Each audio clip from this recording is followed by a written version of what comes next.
So what you need to get so far is the relationship between here and the here and now on the one hand, and the I on the other, and this notion of the mediation. Immediacy is one way to think about this, is to be what you are without relationship to anything, similar to the pure presence. Now, mediation, you can think of it as a relationship, and more importantly, being what you are through your relationship to the other. And for Hegel, mediation is always going to be there. There's never going to be a pure immediacy. What we are looking for in pure immediacy is this without relationship, pure presence itself is constituted through a mediation. And this might sort of complicate things because mediation is just this word that you might not use in everyday language, etc. And Esther was talking about this or asking this all the way back in Kant. It is sort of without determination. Immediacy is really without determination. And after Kant, that Hegel learns from that, determination always really happens in relation to something other. That is the determination. That really sets up the whole idea of the dialectic. Anything is what it is in not being the other. Nothing is just what it is in and of itself alone. That abstraction, that expectation is really the initial drive of pure epistemology, in the sense that having pure presence, pure sense certainty, being certain of what it is, which leads to this search for relationless in itself sensation.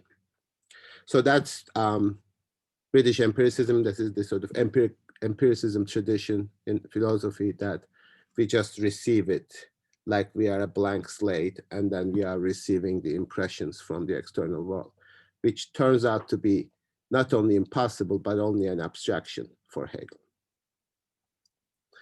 And when we duplicate, this is really a very, like I was thinking about this, like when we duplicate our perception in certain machines, or we think that we duplicate. I don't know whether we are actually duplicating human sensation and perception, but you know, your machine can hear you, and supposedly you say, oh, they hear me, right?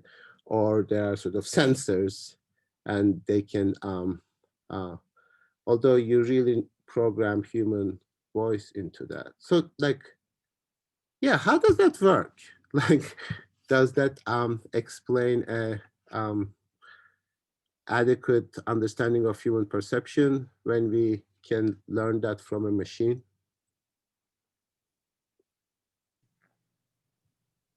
Okay. Do you know what I'm asking? Because that seems to be, I mean, we talked about this briefly in the past, I mean, in previous classes. So I reduce the idea of sensation or even perception to something that can be mechanically reproduced or electronically or whatever it is produced. So thereby I'm really abstracting from the concrete perception that I have and trying to reconstruct that concretion out of abstract elements. So I mean, I don't know how they program this into machines, like respond like this to the voice and do this, etc. So are we understanding actually human perception, or just an abstraction of it that we are trying to put into the machine? So that would be a question to concentrate. But it is always a relationship. So the machines are always going to be in relation to us somehow, and their sophistication is going to be the relationship to us, like how sophisticated we are. That's why I always think like we are not really making machines smarter, we are just making ourselves more stupid. Yeah. Esther. Sorry. Um, so what happens if like an artificial intelligence or something that can like continually like relearn things, teach itself things, to the point where it somehow extends beyond our own understanding, like creates a new code or a new language or something like that that we literally cannot decipher, or somehow is able to see beyond, like 3 dimensions or something like that. Would that still be in relationship to ourselves, or would that become like its own new kind of perception or sensation? Well, again, I don't think that question can be asked or answered without in relation to us. They might, but what we are asking is the kind of relationlessness that is similar to sense certainty, like imagining machines doing it independently of us. And their independence of us is still going to be only in relation to us. So I don't know. I mean, I think that's a level of abstraction that I cannot answer. I don't think anybody can answer, because if you understand it as different, if you understand it more beyond our capacity, you are still understanding it in relation to your capacity. So that would be a conceptually difficult question. I'm sure people will fall into both sides of the argument. People are going to say, oh, they are just like us, except this. And the others are going to be, oh, this is well beyond our capabilities and imagination. Each of them would actually mean the same thing, honestly. So whenever you see opposition, you really need to think your way through it. What is the common presupposition of both opposites? Okay, I'm not really sure if this is like a formulated question, but like Hegel loves the dialectical structure, right? The like opposite negation. I mean, that's his thing. Um, is there a reason, like is there a reason it's a little binary, right? Like you're going with the opposite. And I guess, is that just to show, because it's like that's the hardest thing to connect to, it's the hardest thing, or it's the least like it doesn't immediately come to our understanding that the opposite is this, is related to us, is necessary, is this necessary negation, like the here and now is, or I am the necessary negation to the here and now, and vice versa. Does that make sense? I think it does. I think for Hegel, definitely the most difficult uh, difference to be assimilated is opposition. And therefore, if he thinks that he can demonstrate that in terms of opposition, that's the strongest case. Although that might turn out to be more actually problematic to 20th century readers of Hegel try to think a notion of difference without opposition, which ironically turns out to be more complicated than a simple opposition. So, but again, for Hegel, well, sure. I mean, I can also accommodate non-difference, but to me, Hegel really captures the way in which we think about identity today. And that, to me, the most fascinating thing in terms of starting with epistemology, moving to master-slave dialectic, and the idea of life and death struggle with the two self-consciousnesses, the opposite, that my disappearance, my demise is at stake in my confrontation with the other. Like everything else can be easily assimilated, but that's the most difficult thing, to be assimilated into the unity. But he shows that actually is also assimilated. So, and assimilation is maybe the incorrect word. It is more what he uses, sublation. But you are basically, yes, that's his strategy. But also, like a simple negation is simply like I am this, which really means I'm not that. That's really kind of simple. That not there is the negation. It's not like binary, direct, symmetrical opposition, like some kind of Pythagorean view, like up and down, black and white, and things like that. but it is simply like, if I'm this, I'm not that. That's really very basic. And so when people say I mean, that's always the sort of, to me, the political implications. Like whenever somebody says, I'm a proud American, I feel like, why are you insulting me like that? And they are not actually, because they are just saying, whatever they are saying in their minds, but that necessarily implies that you cannot be proud in what you are. That's sort of inscribed into the structure of it whenever you make an identity statement. And that applies for Hegel to both traditionally privileged and traditionally underprivileged identities.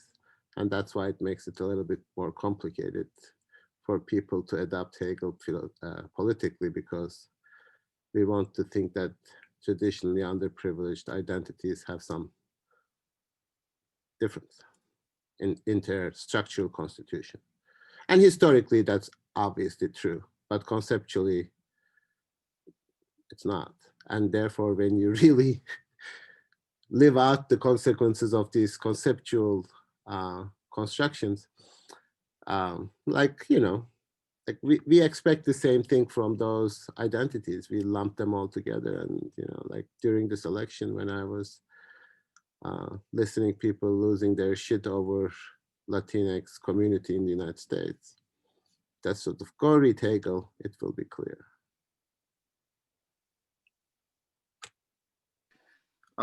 Yeah, but I also think that like Hegel doesn't just come up with this as his thing. I think this has been there, like Heraclitus. Like it's been like something in philosophy. I don't what, Sure. or at least I just want to believe that it's not like sort of Hegel coming up with this out of nowhere, kind of like, oh yeah, like this sounds cool and let's try to make it, because if that were the case, then it wouldn't be as persuasive, I guess. No, absolutely. I don't think even Hegel, I mean, not especially Hegel, wouldn't say that, because to kind of imagine Hegel relationless idea emerging out of his head would be a pure abstraction. Of course, Hegel thinks that this is the history of philosophy itself is a dialectical process. So Heraclitus and Parmenides and then Plato and then Aristotle, this movement, whoever you include or even exclude, like even the exclusion of like non-Western or non-Greek philosophers helps to the constitution of whatever he is saying in the history of philosophy. So Hegel would never think of himself as a kind of original thinker in a very radical sense. I mean, his originality is maybe sort of bringing things together in a way that there might not have been expressed, because it is as valuable as its expression spirit. But other than that, it's not like he's making these up like out of his brilliant head or something. No, no, you're absolutely right. That sort of makes 20th century philosophers a little nervous as to whether there's anything really new, radically new in the history of ideas or in human thinking that Heidegger and Derrida especially, this whole notion of l'avenir is really a desire to go beyond this Hegelian determination of the future in terms of the negation of the past and nothing else. And Marx is probably like very clear on this. For example, like that's one of the paradoxes of trying to explain people that according to Marx, even socialism is not something that you bring it about. It's going to come about necessarily from the movement of history. So And even if he might be wrong now, for the historically, for the time being, conceptually, it's inevitable for him. So, but human beings don't like that. Human beings want to be original. They want to be unique. They want to make up their own minds, make their own decisions, and they love that they love to think that they are living in an original universe. You think there is an impossibility after Hegel? That's sort of what I got. Like, I can't answer that question because that's a genuinely philosophical question for me. I spent my entire reading to grapple with that question. So whether there is anything post, whether there is anything, like in the post-colonial theory, that's the question we are asking. Is post-coloniality just simply the negation of coloniality, in which case it's really not radically different than that anyway. So no, I don't know. I mean, like Foucault puts this really well. Like he says, like I can't remember the exact quote, but like, you know, at the time that you thought that you went beyond Hegel, you overcome Hegel and moved past him. He is around the corner waiting for you. So that's the kind of expression that he uses to the radicality of his own thinking, even. So that's a great question. I don't know.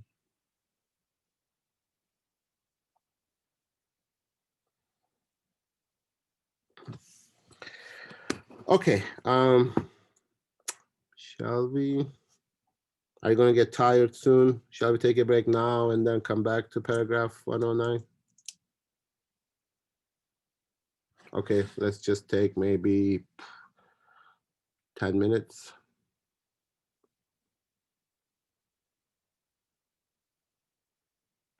So at the end of the protocol, Daniel already said that, but we'll come to that again, come back to that again. So he says, and this is very important because it seems to be a very sort of casual remark at the beginning of 109.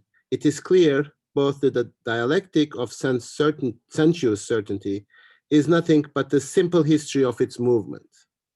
That is its experience. So for those of you who read the introduction, he already describes experience, something that consciousness undergoes with itself. So in relation to the other, namely the object, it is something that consciousness undergoes. That's his definition of experience. Now, that doesn't mean that this is just purely about consciousness, but what sense certainty is, its truth, while being exposed that it is not the way that consciousness initially thinks or imagines it to be, its truth is actually this mediation through the I and the now. And while it appears to be singular, unique, etc., its truth is actually revealed in the movement, and the movement itself is the universal. So he is now understanding that conceptually rather than just purely sensuously. So technically what we are doing is really looking at our perception, or sensation, and then perception. We are describing it. We are really trying to understand how it works, and we are trying to articulate it in terms of this universal and the particular, which is not really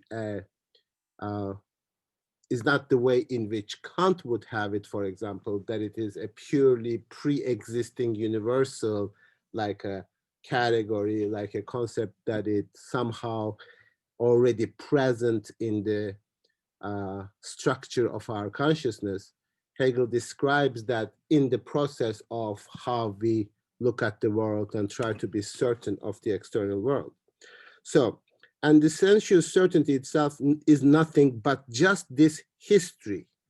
And the term is Geschichte, which German word for Geschichte is kind of ambiguous because it's history, but it's also a story. Tell me a story, like tell me a Geschichte. So for those of you who study German. That's an interesting ambiguity. Is it history or is it a story? And it's like, well, that's not always clear for Germans as it is clear for Anglo-Saxon tradition. So for that reason, natural consciousness also proceeds to this result. So natural consciousness is what he sees the perspective of consciousness itself. That's what consciousness does. So now we as phenomenologists, or Hegel as a phenomenologist, describe that process, but consciousness itself within sense certainty is also proceeds to this result. Consciousness recognizes it itself. Remember, I talked about these two perspectives, once putting ourselves into the position of the perceiving subject, the I, but also someone who is describing it from a different perspective. So for now, he says natural consciousness is also aware of this. And it is important because for Hegel, this is not just a process of objectively describing something like a consciousness. It is consciousness itself that goes through this process, and consciousness itself is aware of this process. What is true in sensuous certainty to keep pressing ever forward. So I cannot stick with sense certainty. I want to say this, and I recognize I can't say this. I mean, I'm really trying, Locke. Like, I want to empathize with you, and I want to like get what you want, but it's really not happening. But that failure is actually revealing its truth. That's the beauty of it. Like, so you think that you are failing in something, and you are making a mistake, you are missing something, etc. But ironically, that's in the relation is the truth. So that what makes Hegel so fascinating, in the sense that we can come back to that again and again and always say that we are failing, or we might move on. And Hegel is really into this process of moving on, in the sense that, yes, Locke, I can like empathize with you for so long, but philosophically, yes, maybe my sensation doesn't allow me to be something like that, but I cannot keep asking for that. I need to move on in terms of my consciousness. And the similar thing is going to happen to Kant, even though that's too complicated. We are not really going to see it, but I'm telling you, like, yes, thing in itself. Yes, Kant, I might not know it in terms of my perception. Yes, maybe my perception is limited to space and time, but conceptually, what you are articulating there is a failure that I understand, which takes me to the next level of consciousness, which the level of the self-consciousness. Therefore, like, people read these and then they probably read Hegel too, although I'm not sure, like Heisenberg, whether Heisenberg really read Hegel. But when he says, like, wherever we look at the universe, whenever as human beings look at the universe, they find themselves, which is really not like some kind of narcissistic, etc. But we understand the universe in terms of our limited relationship, and the opposite of that, like thing in itself, is really limiting, and we are recognizing and understanding ourselves as limited to that stage. So yes, we might not know it empirically, but maybe that's not even an empirical question.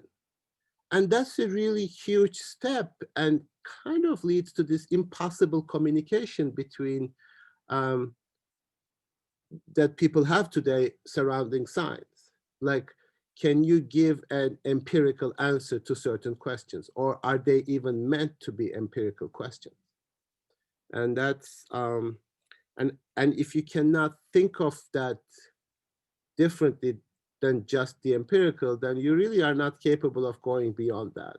So you are always going to be stuck with respect to whatever science happens to be at that particular point. So anyway, no, that's my general ranting about science. Okay, it learns, this is now natural consciousness, from experience about it, but then it likewise forgets it again.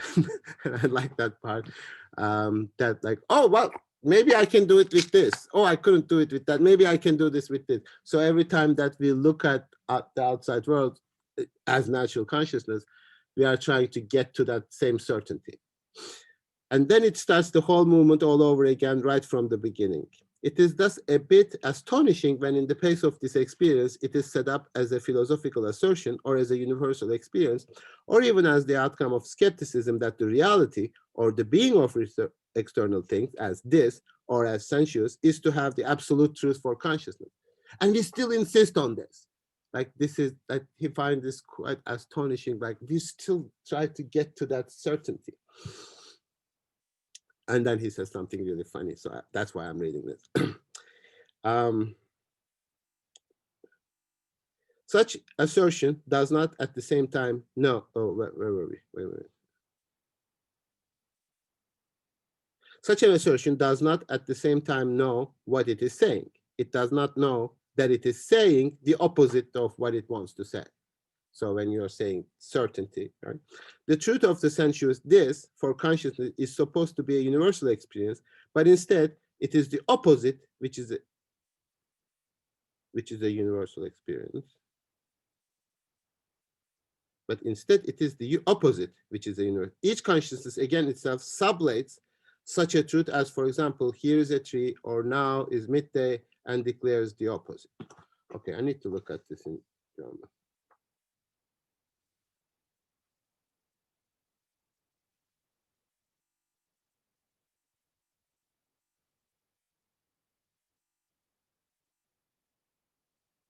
Okay, the opposite of universal consciousness, the universal experience. So we are trying to say the opposite of universal experience, but what we are saying is the universal experience. Do we get that? I mean, so there is this kind of paradoxical aspect of this uncertainty. I want to say here now this, and I want to say this to be unique so that it is certain. But even Locke obviously doesn't say this, that, oh, this is just for me.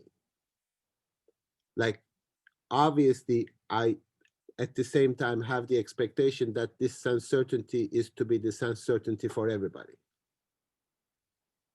right?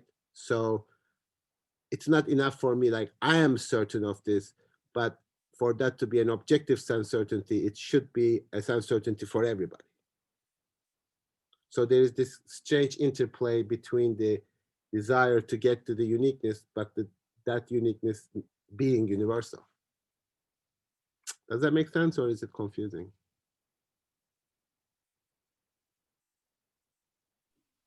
I'm still pretty confused. Yeah. Okay. Yeah, because I was thinking of it and in relation to when we did 101, I think it was, that we were talking about I as the subject. Anyways. Okay, so when I like think about the natural consciousness, you want to be certain of this. On the one hand, you want that certainty to be that of this unique experience here in front of you. That is absolutely correct, right? This, look, this. But there's also, even within that desire, a recognition that this is going to be certain for everybody, because while I search for this certainty for me, the I also search for this certainty for everybody else, because if it is just certain for me, it doesn't have any meaning. It has to be certain for everybody. So Descartes says, I think, therefore I am, and you go, good for you, Descartes, fine, go just be. No, you think that this is a universal statement that is valid for everybody. I mean, I think, therefore I am, but if you think, you are not. That doesn't make any sense. So even the certainty that Descartes wants, it is a very unique individual certainty in his mind that he is certain. And he keeps saying, and this is the paradox of Cartesian discourse, isn't it? He keeps saying, like, this is for me, don't try it at home, it is just valid for me, etc. And then, but even within that desire to be certain of something is the recognition that certainty exceeds me, because I can be certain and be completely false, completely wrong. So this is the paradox of certainty it also appeals to something universal. It has to appeal to something universal, because otherwise it doesn't have any meaning, any kind of weight, right? So I can say, I'm certain that there's a dinosaur in the room.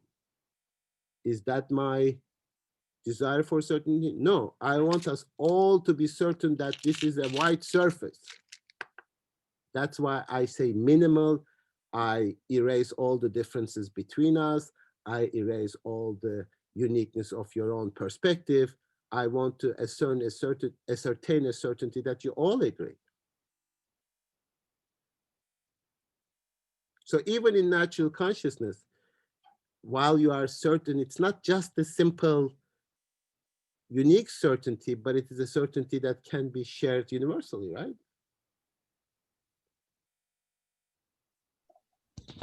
I have a question.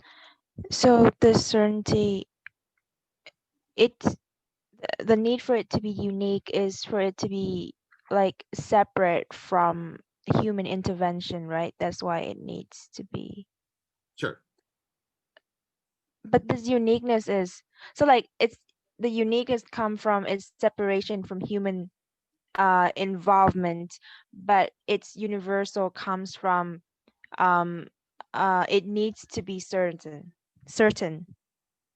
Well, it needs to be not just my personal certainty, but this is certain for everybody. Because if it is certain, it has to be certain for everybody, right? Right. I'm not just, I mean, but that's, Hegel is like, that's the recognition of the truth of sense certainty. While I want to say this absolute unique thing, I am saying the most universal, and that is the truth actually of what I am expressing. Because if it is certain, if something is certain, it's going to be certain for all the eyes who occupy that position. So it must be universal. It's not just my personal certainty. Right? Epistemologically, you see that, right? That's like whenever we are sort of articulating human perception, nobody will say like, oh, this is just me. You might be doing some other things. You might be not seeing whiteness. I cannot even be certain that I'm seeing white unless I'm also certain that everybody else is seeing that certainty. That makes it certain. So you understand the kind of paradoxical aspect of the interplay of the uniqueness and the individuality and the universality. I'm still trying to figure out why it has to be particular. I understand it has to it has to be what it has to not involve human interpretation or involvement of any kind, but why does that equals particular?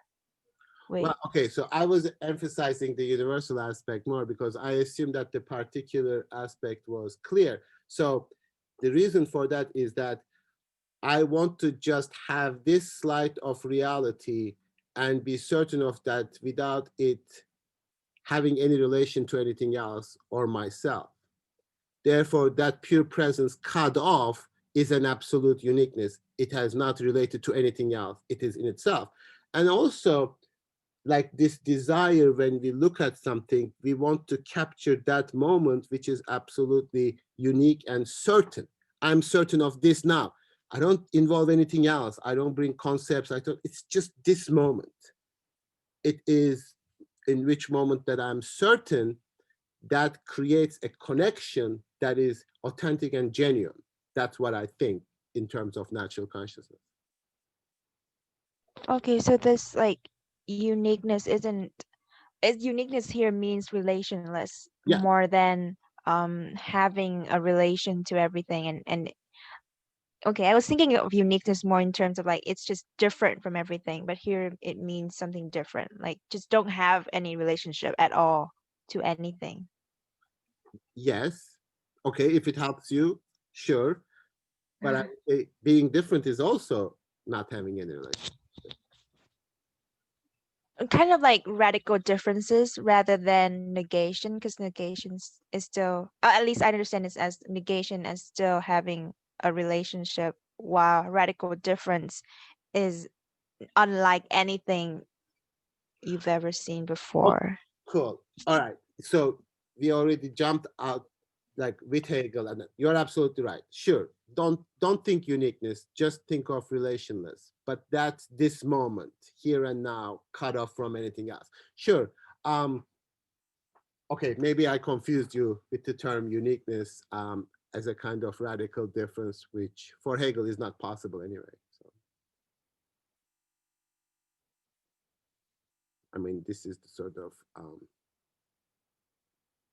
like, okay, I mean, I don't want to get into this too much, but continuing with this, each consciousness, again, itself sublates such a truth, each consciousness, like each natural consciousness. For example, here is a tree, or now is a midday, and declares the opposite. Here is not a tree, but rather a house, and likewise, it again straightway sublates the assertion which sublated the first assertion as itself being only again an assertion of the sensuous this. So you try to get to that this. No, it wasn't that, but it was this. No, it wasn't that, but it was this. So natural consciousness continues with this process. What in truth has been experienced in all of the sensuous certainty is only what we have seen, namely what we have seen now, the phenomenologists, namely this as a universal, or the very opposite of what that assertion assured us was the universal experience, which with this appeal to universal experience, we may be permitted to anticipate some concerns in the practical sphere. So you are sort of, so in this respect, we can, what one can say that those who make assertions about truth and reality of sensuous object is that they should be sent back to the most elementary school of wisdom, namely to the old Eleusinian secrets of Ceres and Bacchus, that they have yet to learn the secret of the eating bread and the drinking of the wine. So what does the eating and the drinking wine, what does that mean? It's a little bit like Christian, obviously, but it comes from Dionysian, the Bacchus, like he refers to the Bacchanalian kind of, rituals. Have you ever eaten the body of Christ? Did you drink his blood? So is that what, is that universal? Or?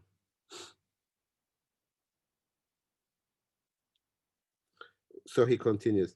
This is so because the person who has been initiated into these secrets not only comes to doubt the being of sensuous thing, because it's like, this is a bread, but rather arrives at despair about them. In part, he brings, this doubt is kind of Zweifel. Zweifel in German means like doubleness, like doubt. Doubt is a little sort of problematic, like doubleness. Is this universal or the particular? Am I just eating this bread or Jesus's body? Like, you know, you are sort of, in part, he brings about their nothingness, and in part, he sees them do it to themselves. So, like, you eat it, does that mean it's finished? Like, does it exhaust the universal? When I, like, you know, here's the body of Christ, here's the body of the Christ, here's the body of Christ. Like, I mean, don't think about Christ, but something. Now, nor are the animals excluded from this wisdom. I like this. Instead, they prove themselves to be most deeply initiated into it, for they do not stand still in the face of sensuous things as if those things exist in themselves. So what do animals do with those things? What does an animal do when you put a piece of bread in front of them? They eat it. They eat it, exactly. They don't like, am I certain of this? Is it like the case? Can I build an epistemology on? That's why I sort of like, there is a kind of, okay, these are complicated issues, sure, but there's also a recognition of absurdity. Like, you know, when you listen to analytic philosophers talking about that, am I really certain that this thing exists? Can I really seriously doubt the existence of the physical thing in front of me? What you are really doubting is not their existence, but your description or your articulation of that being, not their being as such, because you can eat them.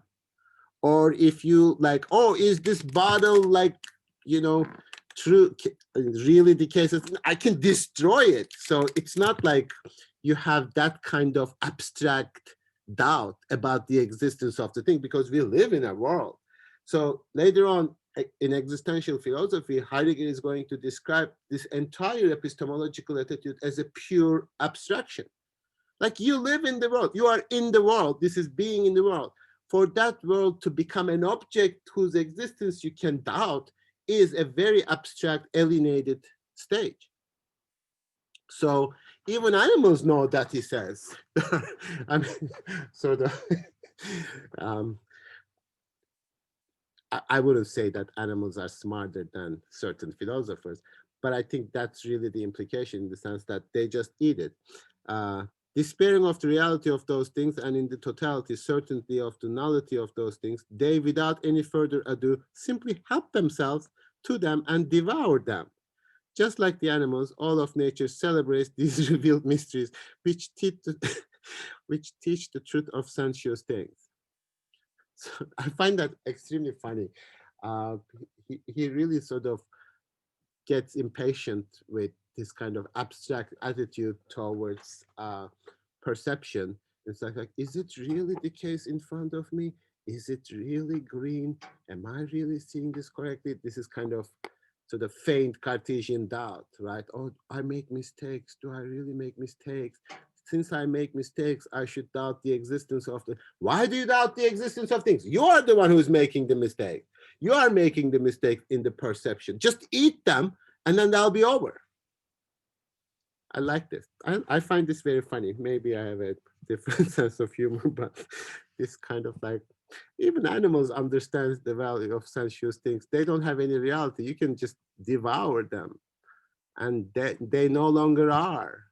You can just, doubt the existence of the piece of meat in front of you or just eat it.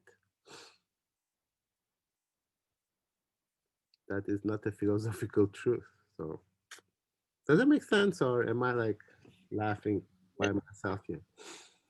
Yeah, it makes sense. But so I was just thinking, like, yeah, what does it mean to think about,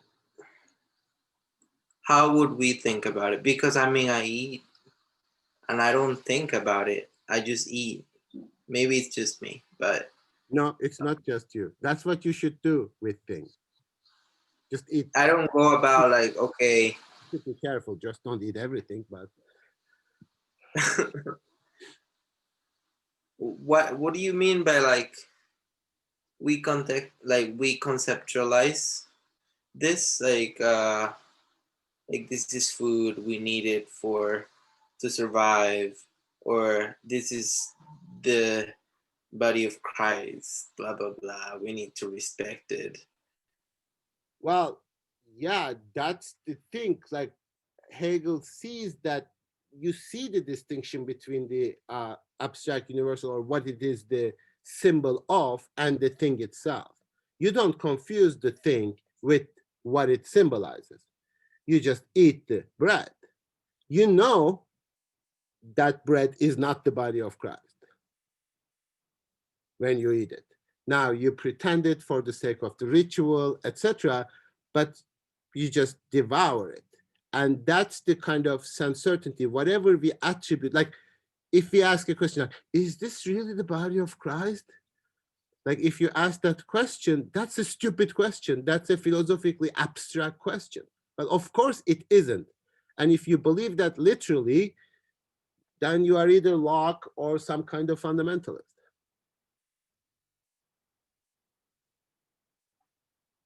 So you just eat it, but the truth of it is not even in it. Like the truth of whether it is a body of Christ or not is not in it. It's already further determined in various formulations, etc. So this is really the kind of for us paradoxical aspect of Hegel. The more concrete you get, the more complicated things become. The more abstract you are, the things become easy, therefore you answer certain questions easily. And when you answer certain questions easily, you think that you are being concrete. That's the problem. So Locke, for example, if we can simplify it, if we can abstract, and if we can just see this as pure sense certainty, that's not how we perceive. This is an abstraction from how we perceive. This is not what we do. This is not our attitude when we perceive. We live in the world by perceiving things in a context, determined. We don't see even the stupid things that he's describing, that we don't see the whiteness of the chalk. We see a piece of chalk. We don't see, we don't taste the tartness of the salt. We taste the salt. When you abstract from your experience and try to describe it in terms of these universals, then it becomes now. Like we don't have a universal perception of a universal concept of the now. We perceive these nows. But once you become more determined, you actually realize that what we consider to be a simple thing, like just being in the world and perceiving things, turns out to be much more determined. It is complicated, but it's not abstract. It's the opposite of abstract.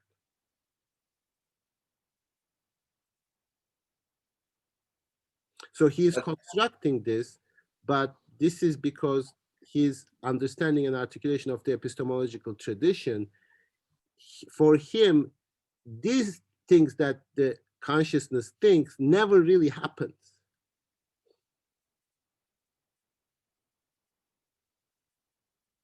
But we thought about this, we problematized this, it happened in the history of philosophy, so you need to go through that.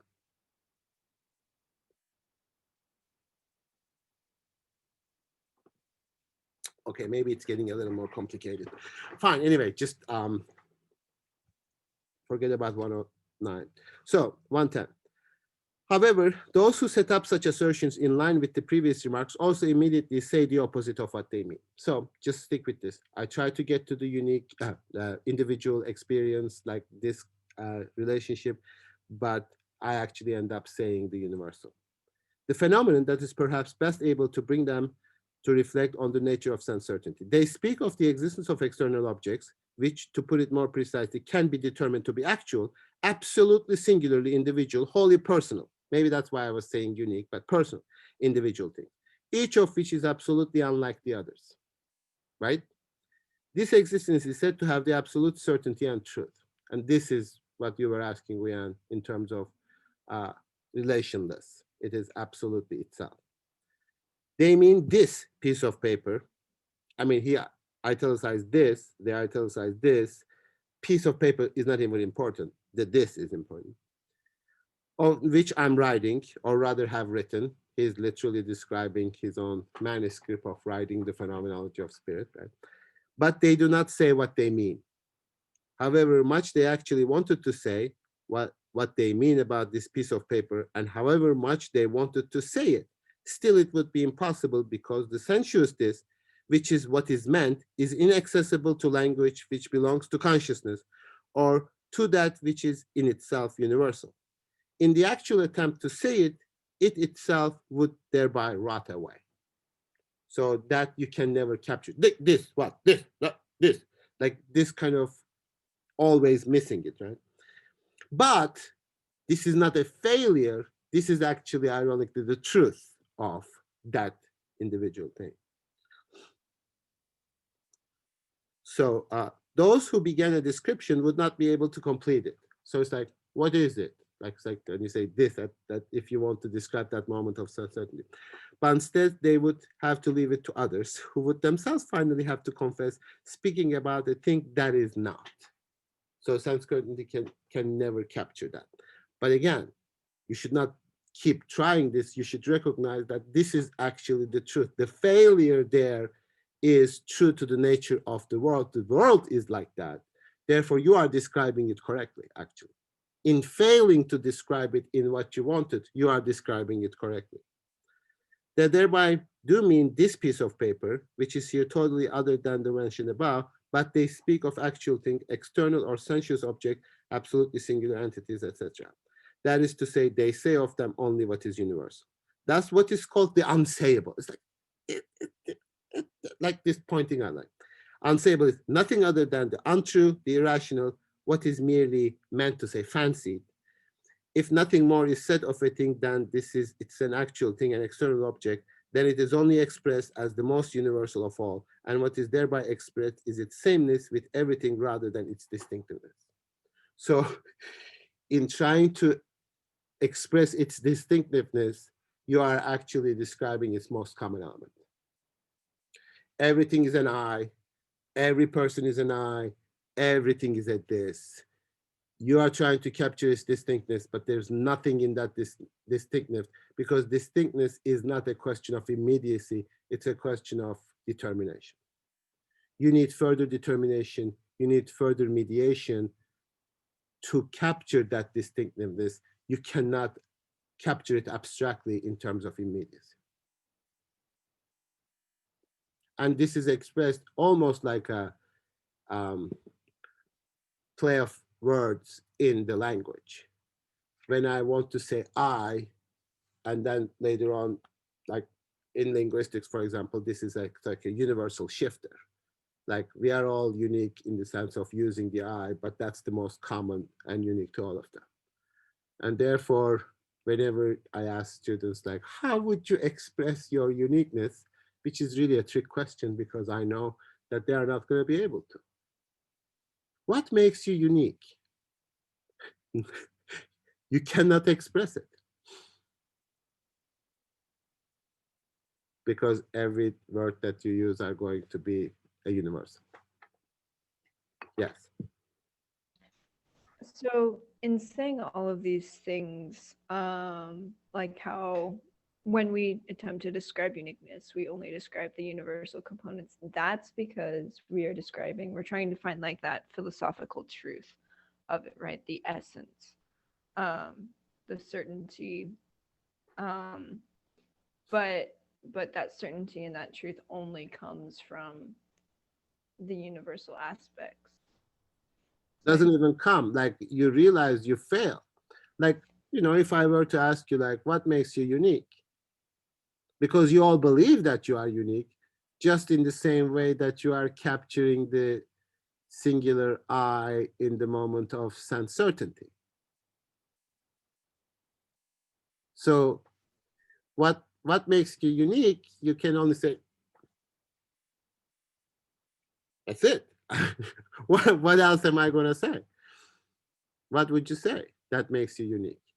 I mean, people say, I'm very shy. I mean, there are like millions of people shy, billions.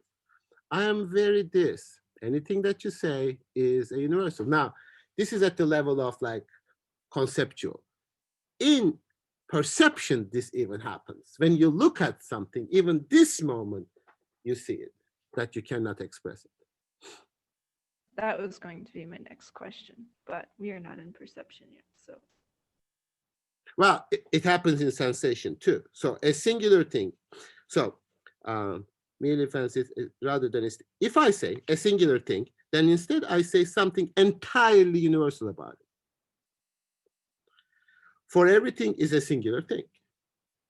This is the paradox of language, right? I mean, not a paradox in the sense that it's a good contradiction that leads us to truth. Likewise, this thing is anything one pleases. To characterize it more precisely, as this piece of paper, every and each bit of paper is a this piece of paper.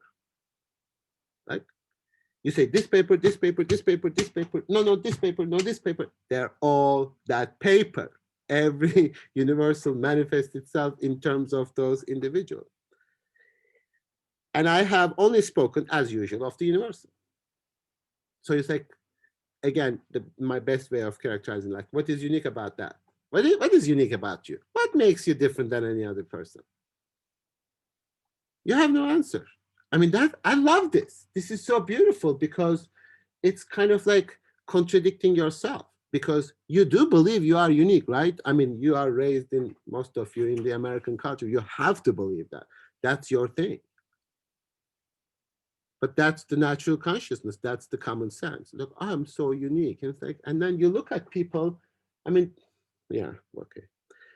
However, if I wish to lend a helping hand to speech, which itself has the divine nature of immediately inverting the meaning, then of making it into something else, and in that way of not letting the meaning get into words at all, then my pointing out this piece of paper, I thus learned from experience that the truth of sense certainty, in fact, is. I pointed out as a here, which is a here of other heres. This is what Daniel was saying, or which in its own self is a simple ensemble of many heres, which is to say, is a universal.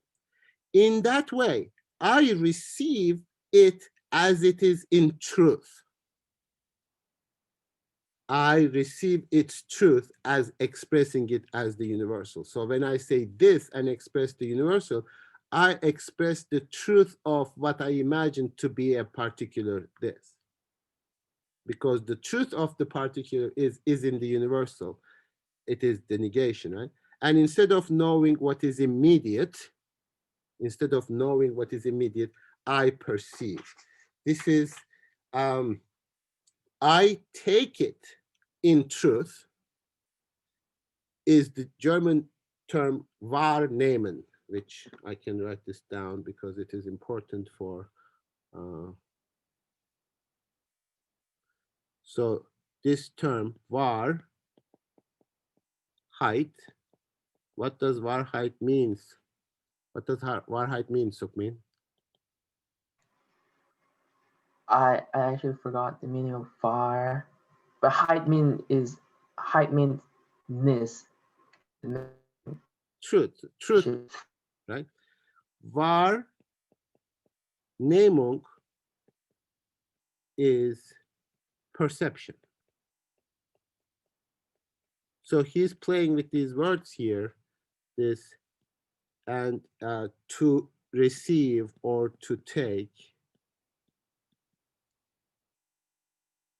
Actually, it's to take, nehmen in German, and Nehmung is the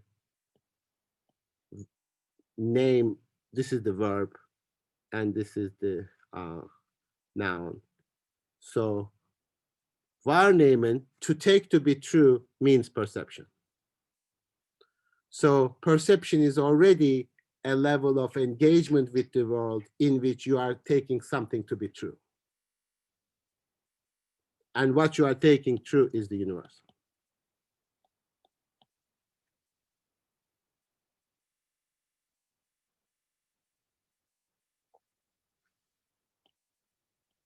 Does that make sense? So how he plays with the words, and already in perception, there's a contribution of consciousness. You take something to be true. So when you come to perceiving or the thing, an illusion is Täuschung, like sort of Täuschung is kind of switching, etc. In perception, there's always already going to be a complicated relationship to the world, in which it is not just being affected passively from the external world, as I imagined in sense certainty, but it is an actively receiving, taking it to be true in my perception. So when I look at the book, there are multiple complicated properties, the greenness, the shape, the thickness, etc., and maybe its taste if I lick it or something like that. And these are all universals that I take to be universals already, right? Because what I got from sense certainty is the universal. They become property. And then, but these properties, do they exist together in the book, or the book itself is a particular book? It gets very complicated once we start analyzing the level of perception. So with sense certainty, it was relatively easy because I just wanted to, because it's abstract, and then, it's easy. But now it is becoming more concrete. We are talking about objects, but the determination is already too complex. There are multiple determinations. Properties of an object, are they universal, as I learned from the sense certainty, or are they particular properties? How does the green of this book relates to the green of the grass? Are they the same? Are they different? Is that universal? Should I even talk about universal? And then consciousness says, no, I'm making mistakes. I'm like finding simple universals. This is unique properties. The greenness of this object, there is oneness there. And then consciousness is already participating in a process of constituting the unity of the object. We are already in Kant's territory. Now we constituted the unity of the now. Now we are becoming more and more concrete and determined, and we are talking about the objects in terms of their properties. So we'll go through this, but I mean, each one of them as much as we can, but I want you to understand what is happening here. So that immediacy is already gone in sense certainty. Now, there is still a form of immediacy, namely, I perceive the greenness of this object. It is a sensuous perception, right? But I already know it not to be like the sense certainty, the individual, but I already know that to be universal. Because when you look at an object and see greenness, you know at once that it is the greenness of that object, but it is not a simple property like as the object of sense certainty, or I imagine it to be, because that is a universal. Already I know that. And I perceive objects differently. So when I say I gathered all these properties into that object, I know I'm doing a universal property, but I'm thinking it particularly. So the question is the greenness of that object a universal and a particular? And it's both. And it is only both in relation to consciousness. It is a universal at some level of consciousness or perception, and it is a unique property at a different level of perception. But consciousness in the form of perception is going to go through each step and constitute what an object is. That's why perception is much more difficult than the sense certainty. Not because it is more abstract, quite the opposite, because it is more determined, more precise. So do we have any, I mean, do you kind of get the orientation of the process, like where we are moving? Because we don't see this. I mean, that's already an abstraction. We see an object, like look at this, it's a something, medicine, bottle.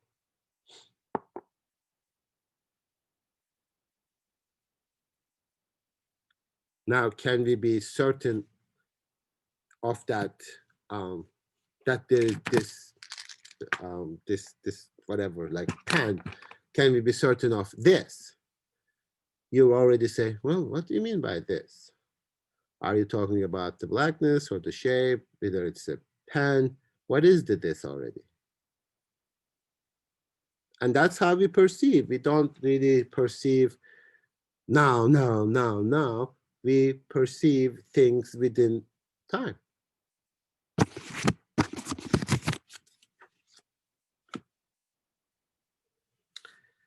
Okay, so I perceive is I take it to be true, literally. Here, there's already a mediation with the I. We already accept that. In sense certainty, we didn't want the mediation. We tried it, found out that there is no mediation. There's always a mediation. Now, consciousness is minimally aware of the fact that there is a mediation with itself. It is in relation to me.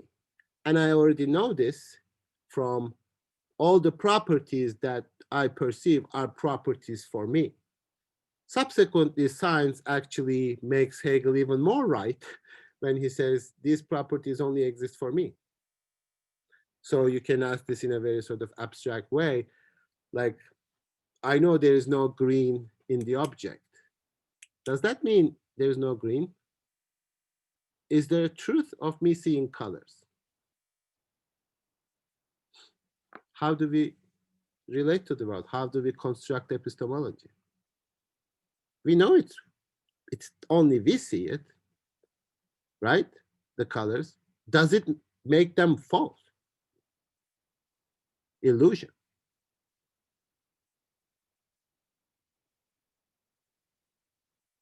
It's not of nature because nature always has to be thought independently of us. So there is no color. So every time you say, this is green, I should say, no, wrong, shut up. That's not the case. You are talking nonsense. There is no green.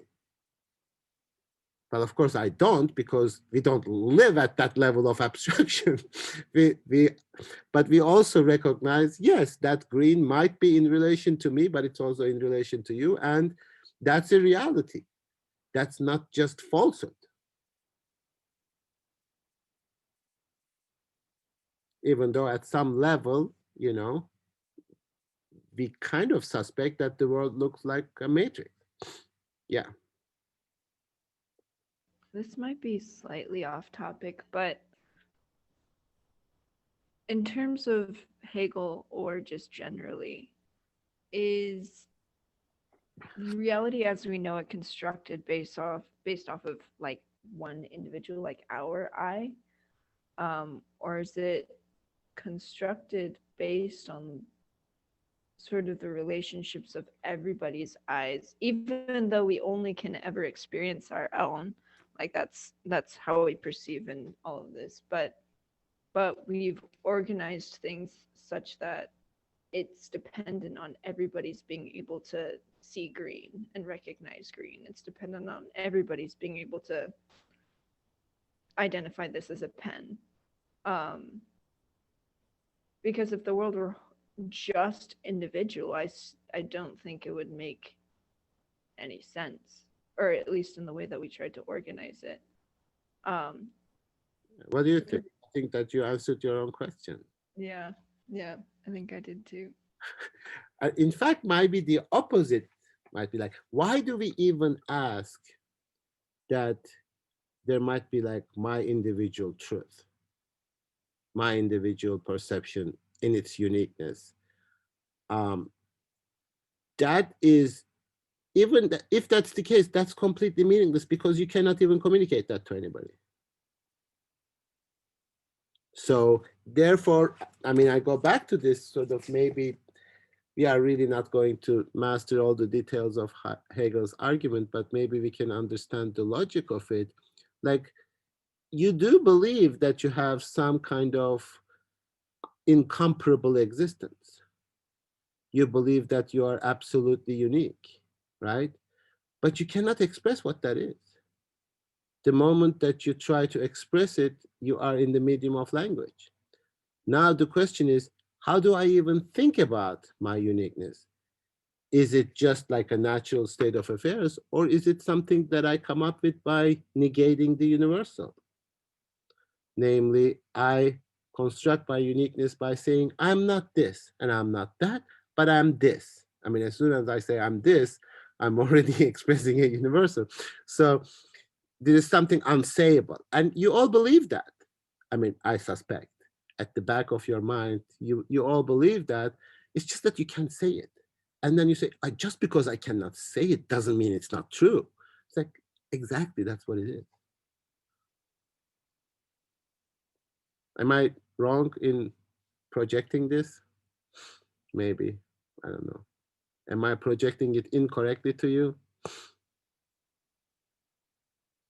Do you think that you are unique? I took statistics. Yeah, sorry, go ahead. Oh, well, I think we can only ever really be unique, right? Because we could also only ever experience our own experience. Like nobody else will ever have our exact dialectic of our own life. You think? If hmm? You think? I think so. Like it is, I think it is impossible for anyone to live the exact same life as another person. Oh, sure. Yeah. And so Yeah. and so given the dialectic of building truths on by negating other truths but still taking some aspects of it, like still um holding on to some aspects of it, nobody will ever be able to have that culmination, to have that same movement, to have the same dialectic. And so in that sense, everybody is unique, simply because nobody else will experience or be the same as somebody else. But that's on a very like empirical level, probably. Is it a Because it, empirical level, or is it like a Right. extremely abstract level? Like if you think of your experience sort of abstractly, because each experience that you describe that you have can be common with somebody else, each one. mhm. So, and if you abstract from all of them and sort of think of a sequence or some kind of unique path, kind of sort of unique trajectory or something like that, sure. But as soon as you try to describe it in terms of concreteness, so yes, in a really this abstract way, we are absolutely unique, but that abstract is for everybody. So everybody's abstractness is like everybody, it's a universal condition.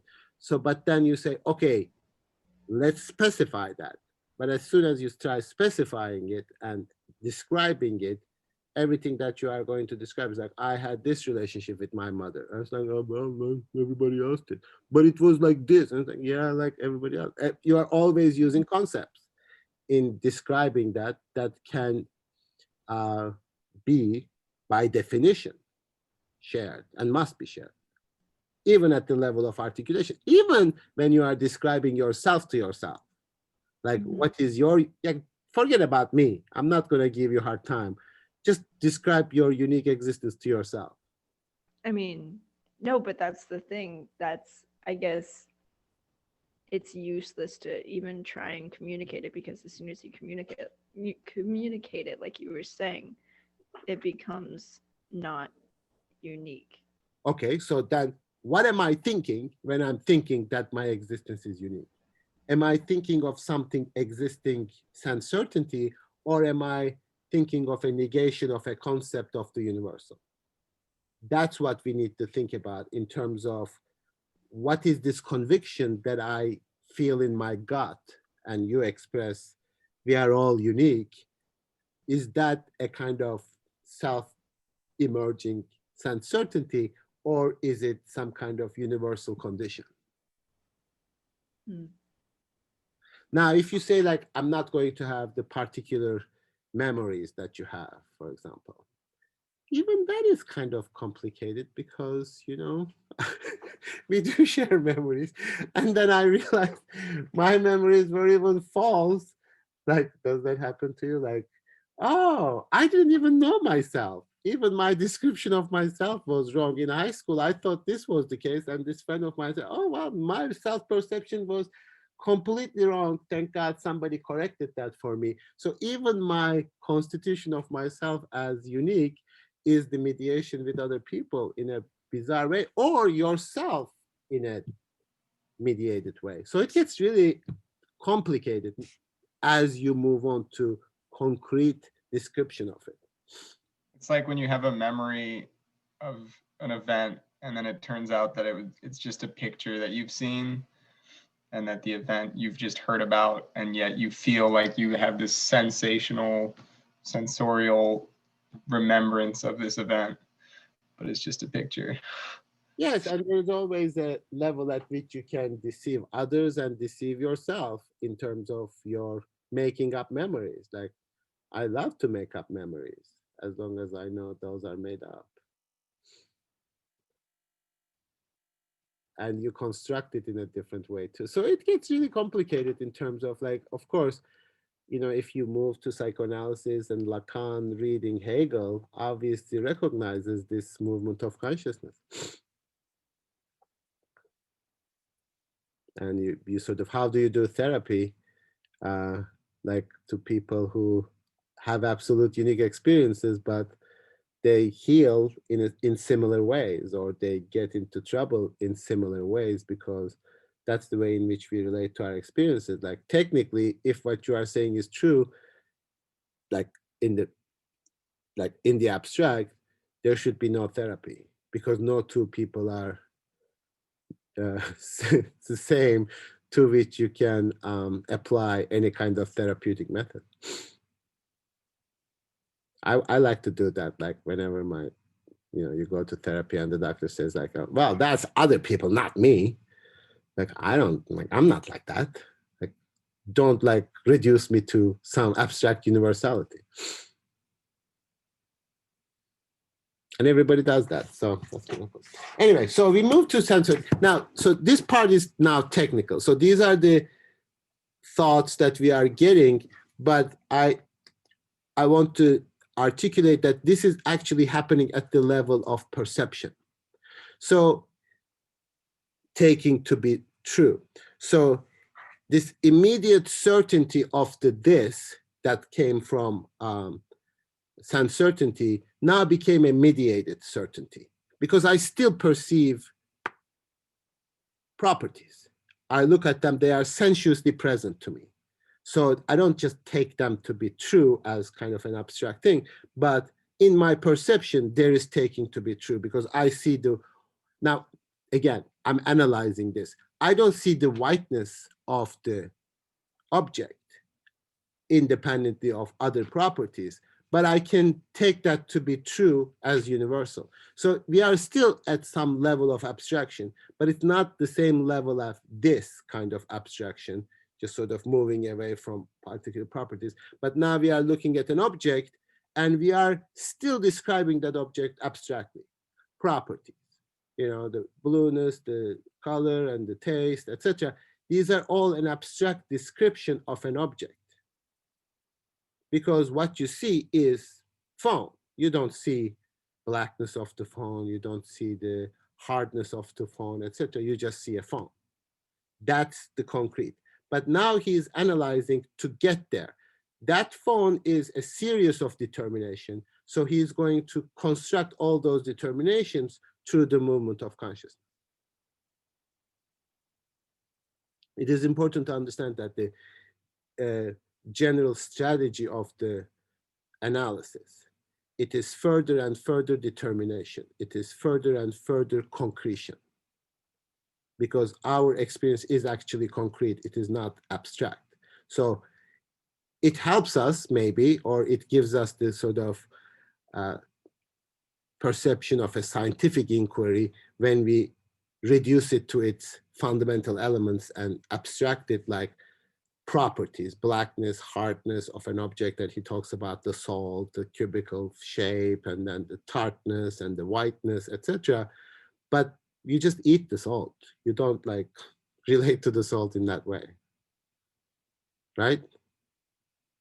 So knowledge is already a level of abstraction. So immediate certainty does not take, okay, yeah, Esther, yes, you read it.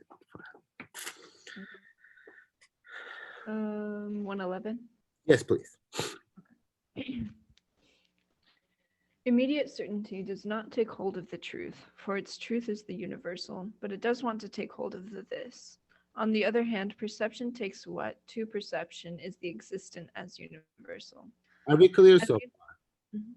Any questions so far? Like, this is like what happened in sense certainty, this is universal, etc. Okay, as universality, go ahead. Mhm. As universality is perception's principle per se, its moments, which are immediately self-differentiating within it, are also universal, namely I, a universal, and the object, a universal.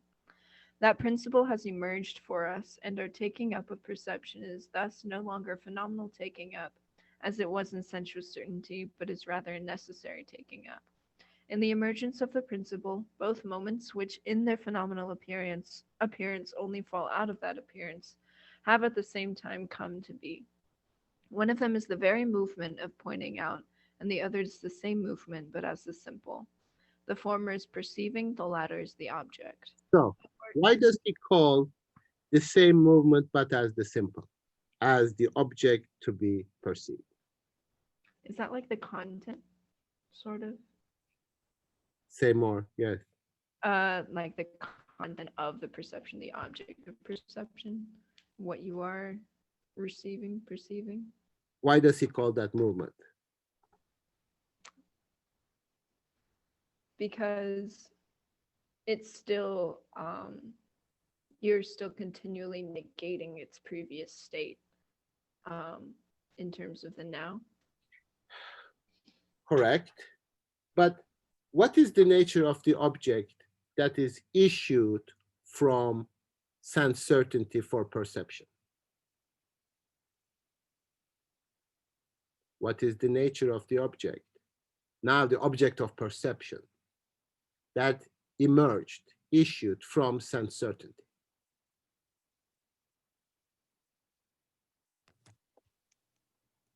What do you mean? Oh, go ahead.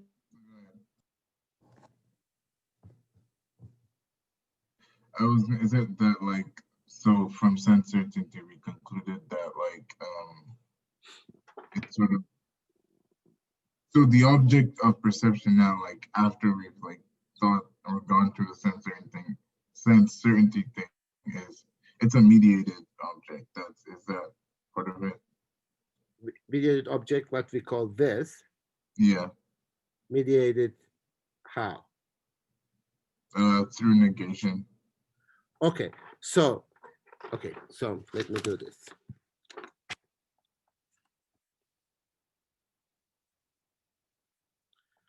Okay, so in sense certainty, the object emerged as the this. But this here is not a simple phenomenal object, right? It is a consciousness one, I, and object one. It is an universal that emerged in this movement, going back to the object and coming back to yourself. So consciousness negated itself as that this, now, here, and came back to itself to I, and then from the I went back to the object and then came back to itself again, because as consciousness holds these together, objects hold the I together. So the this that emerged is the simple movement. And the object that emerged as this is not the same as this anymore, but it is a universal, which includes the movement. Remember, he said this simple movement on section 109. It's the sensuous sense certainty is nothing but the simple history of its movement. And its object is this movement. And that object emerged from a previous relationship of consciousness, namely sense certainty, for perception in the next stage. So the object of perception emerged from the relationship of the I to the this that happened in sense certainty. Now this object is already a complicated, determined object. It is a self-differentiating universal. That principle emerged for us, and our taking up of perception is thus no longer a phenomenal taking up as it was in certain, but it's rather necessary taking up. Necessary in the sense that I need to recognize the presence of the I, consciousness, in the constitution of that object. I was present in the constitution of the object. So consciousness recognizes its object as the negation of the previous stage of the relationship between consciousness and its object.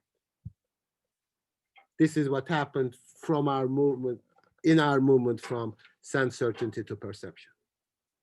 So it's accepting the contribution of subjectivity. It's like, all right, this is the relationship or the outcome of the relationship. Yes, Oh, exactly. okay. Should I keep reading? Yes, Um, according to its essence. according to its essence. Okay. According to its essence, the object is the same as the movement.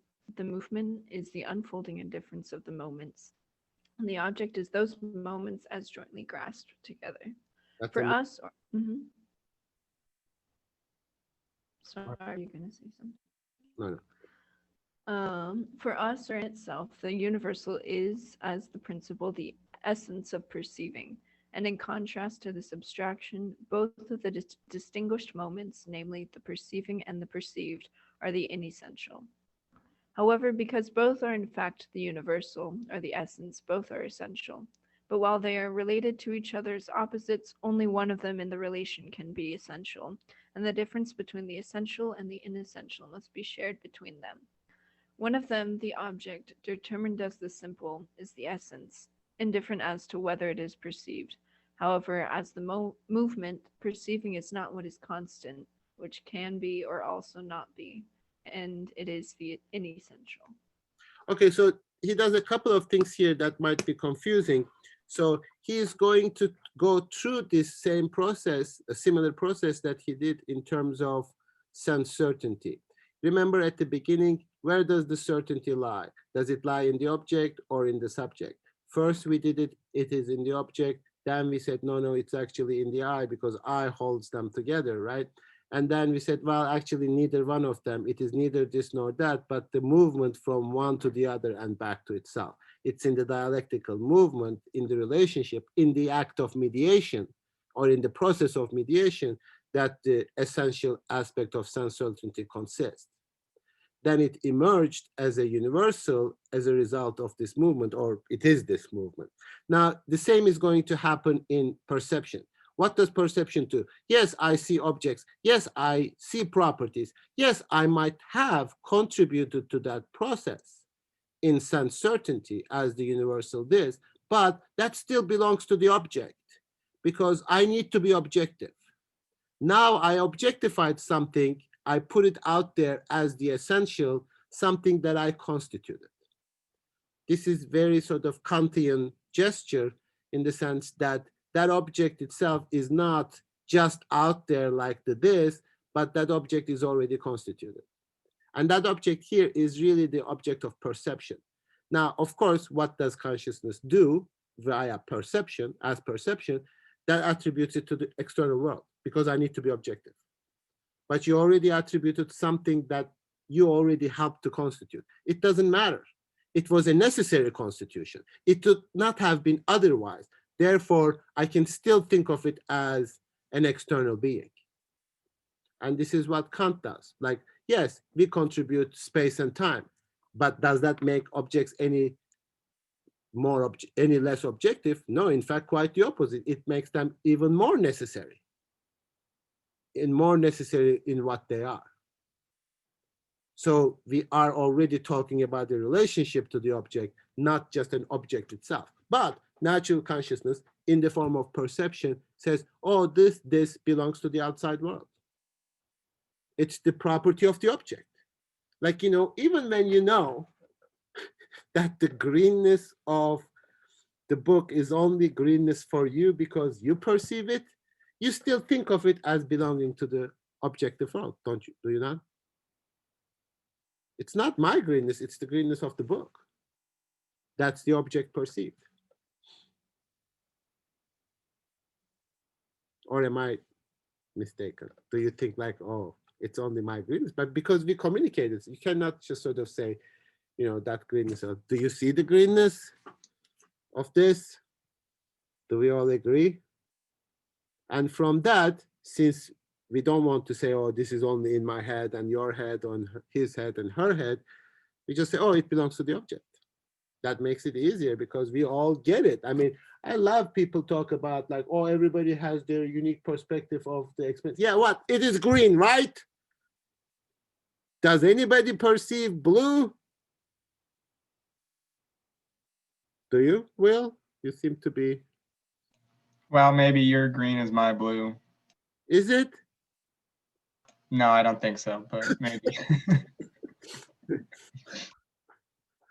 Your green is my blue. No, actually, that's a really complicated issue too. So like, I don't know whether you have ever done like house painting, which you should definitely do. And you should do it for other people because for yourself, it's always very nervous. House painting? House painting in the house. Okay. Painting the walls.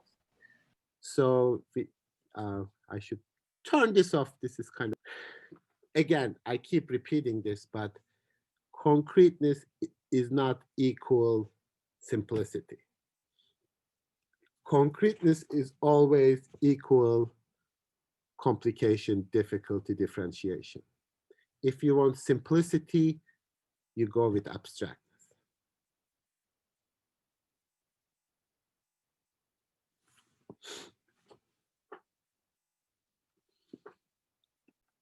Okay, so first, now again, taking the perspective of the consciousness, perception is going to think that the essential element of perception is the object.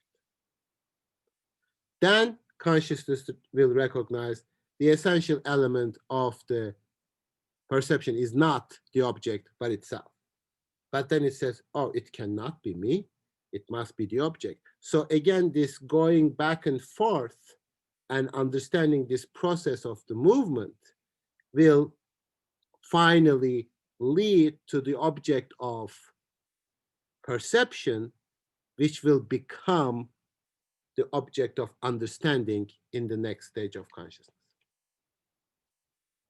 So a similar process with more specificity, more complication, will take place in the relationship between I and the object of perception.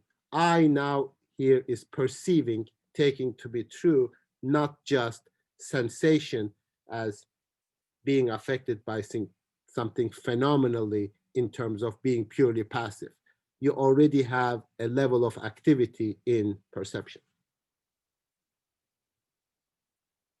That makes it a little more complicated because the more active you are as a natural consciousness, the more paranoid you are going to be in distorting the object of perception.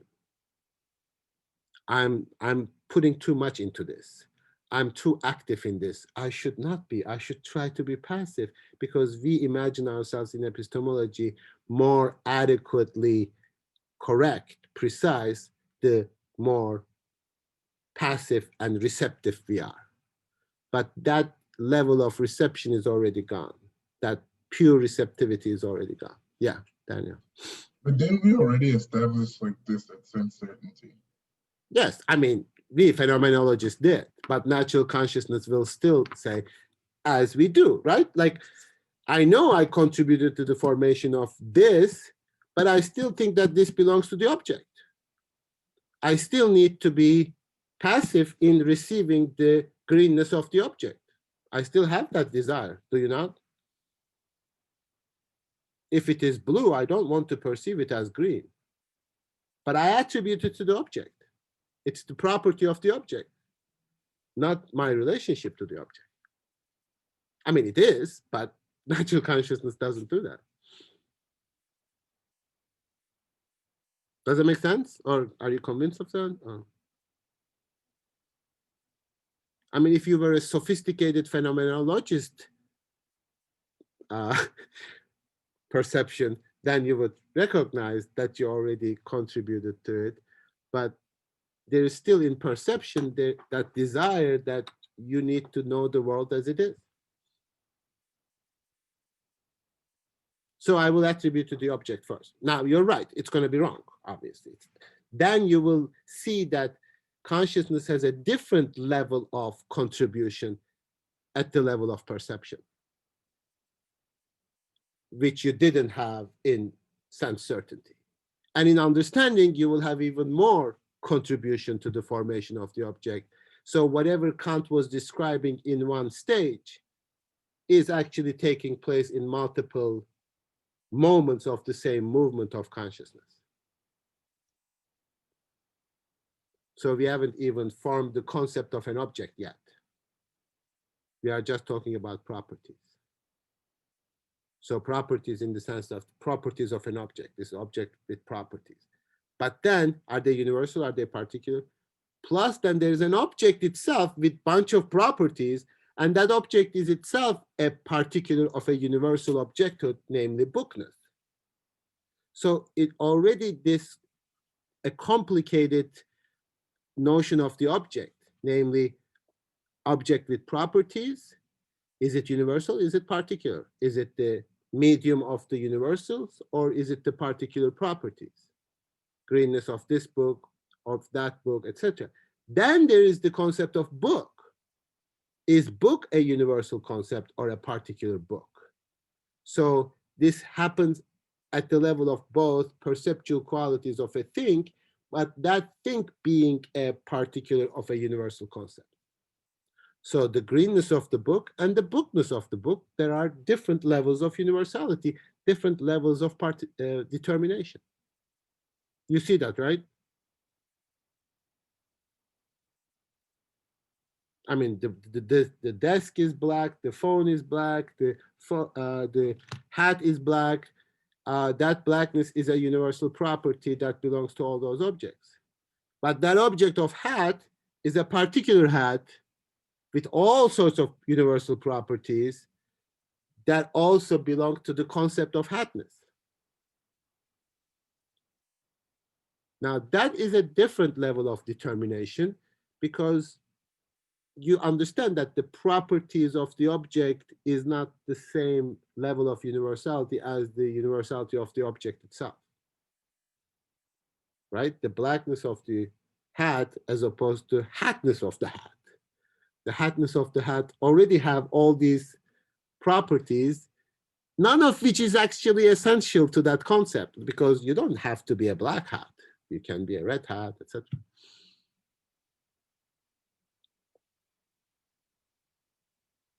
You see that, right?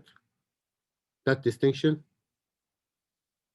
So we are further and further determining the object because I don't see hatness, I don't see blackness, I just see a hat in front of me.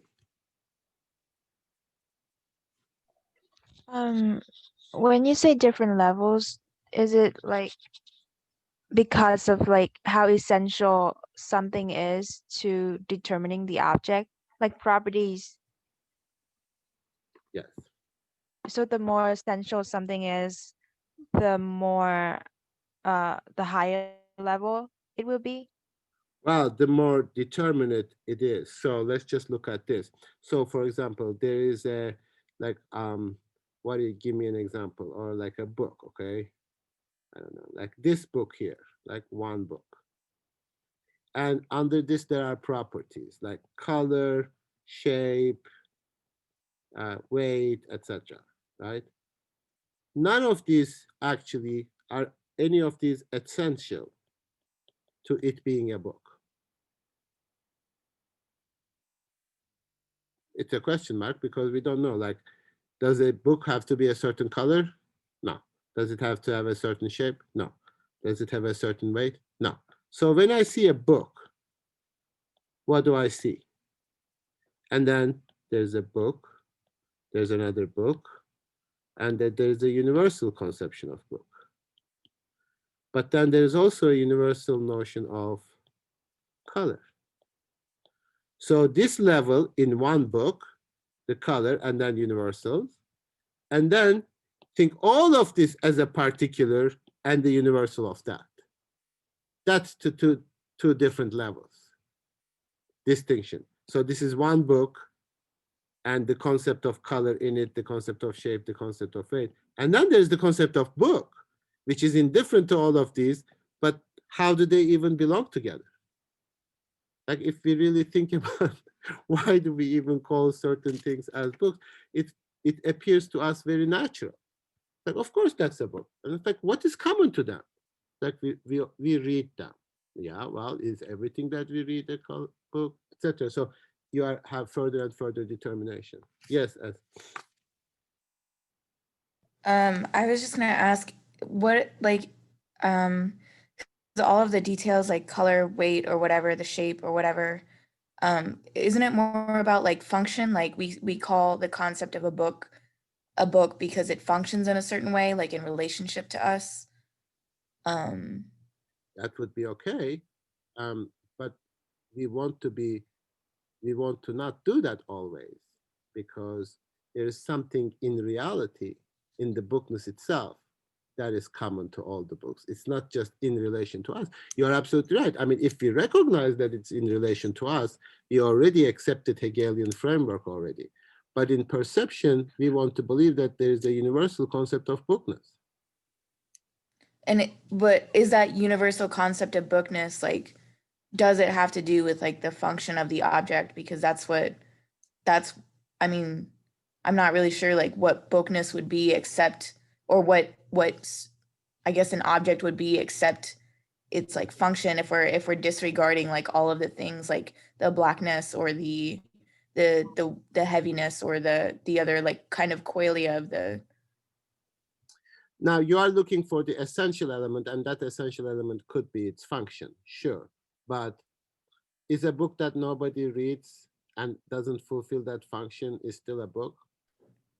Did we, I mean, because the potential is there, right? So I mean, the potential for that function is there. Like there are many uses for like different objects, right? So like, I mean, if we just look like at a like a more neutral object like a stick, right? The potential for a number of functions is there, and that those potentials are our use of them is determined by our relationship to the object, right? So I mean, like Sure. regardless of how big or small or whatever the actual like thing about the stick is, like I mean to say like, oh, this is a stick, we would be talking about its function to us, I guess. I'm not really sure what I'm asking, but No, I mean, I think that you are saying something, and what you are saying is correct. Of course, if you move beyond, I mean, 20th century philosophy moving beyond Hegel is already thinking like we do not define and understand objects in terms of their physical properties because that's a level of perception. We actually define them precisely in what you defined in terms of their function. And when Heidegger writes in Being and Time about ready at hand and present to hand, that's exactly the distinction that he's talking about. But then to formulate that in terms of potentiality is kind of complicated too, because I can look at the tree and say that's potentially a book. isn't that true though? Like what about that would make that wrong? Nothing, but I mean potentially is, but then we can't really have a concept that has clear boundaries. So if I cannot clearly distinguish the tree from an actual book in front of me, then we come across difficulties. I'm not saying it is wrong. It's just that how do we define the level of distinction? Because it doesn't seem to be in terms of function only, if function is pure potentiality. So sure, it could be true, but it doesn't do what I need it to do, namely distinguish book from the desk, which the tree is also potentially a desk too. Right? I mean, I can look at the tree, and that's what human beings do. And that's really like why we are so screwed up in terms of climate change, etc. We just see the world as raw material for something that we are going to make it to in terms of potentiality. Okay, that's jumping a little bit like to different things, but you know, Hegel makes you think. So, okay. Maybe we can read a couple of more. Okay, so now this, if we can finish 113, I'll be really happy. So go ahead.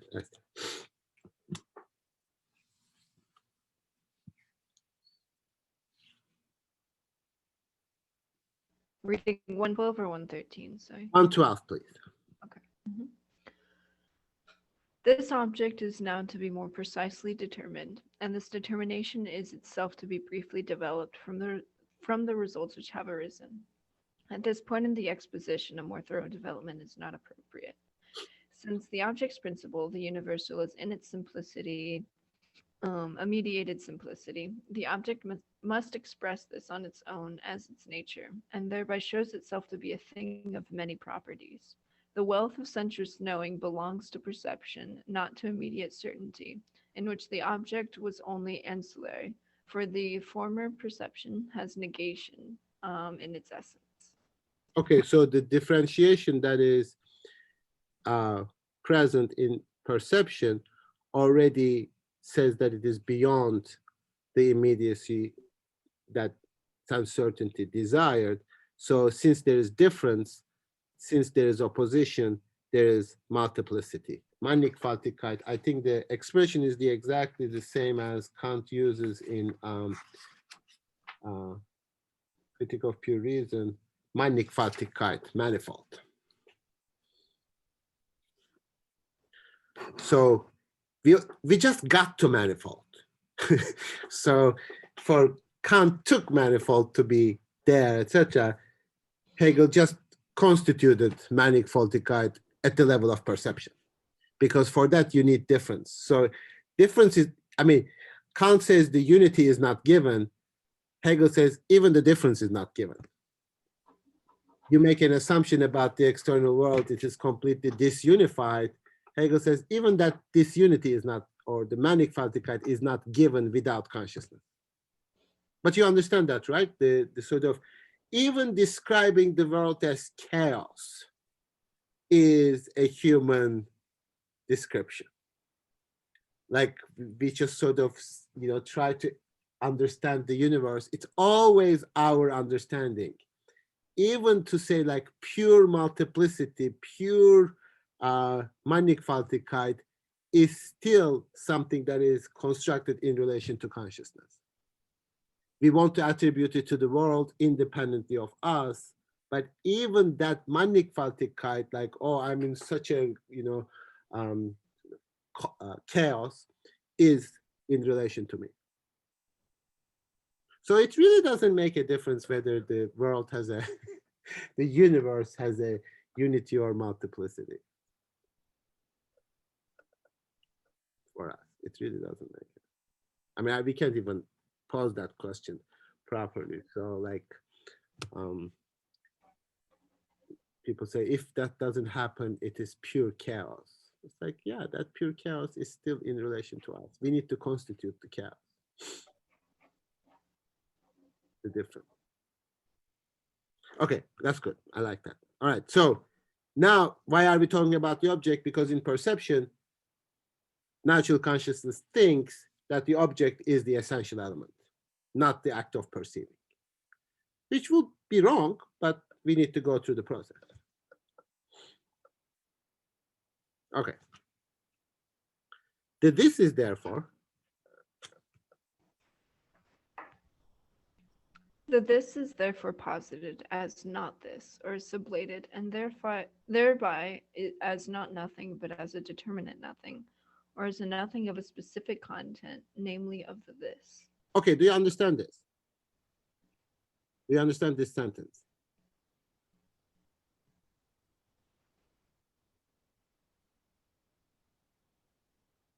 This is crucial.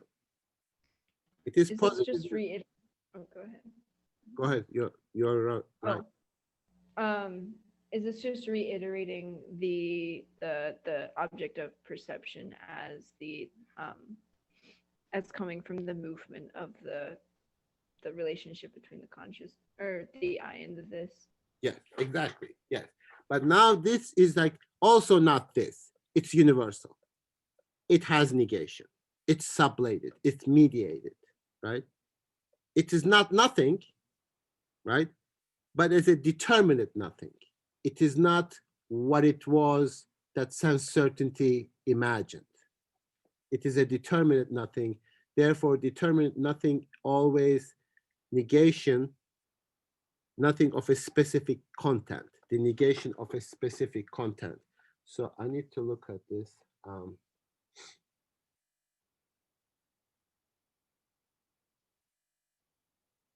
It is the nothingness of that, the negation of that. Here, nothingness is really, nothing is really specific to that content.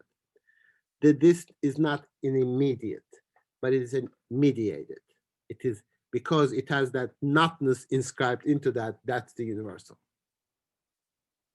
Remember, now, it's neither this nor that, but this, etc. Okay. The sensuous, okay. Mm-hmm. The sensuous is there by itself, still present, but not as it is supposed to be an immediate certainty, or as the singular that was meant, but instead as the universal, or as that which is determined to be a property. The Okay, what's sublation property?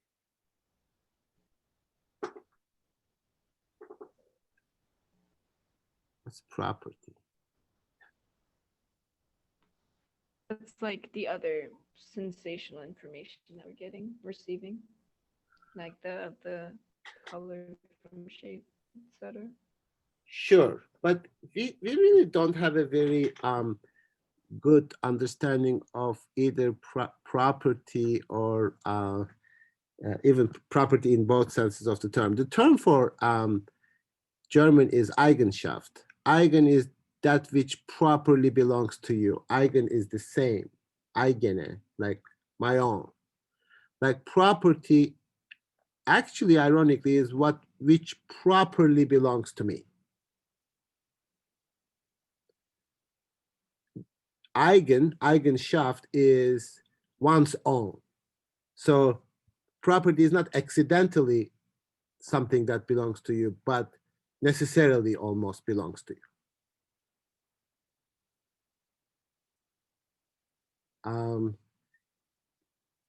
How would be a better translation of eigen? I should look this up.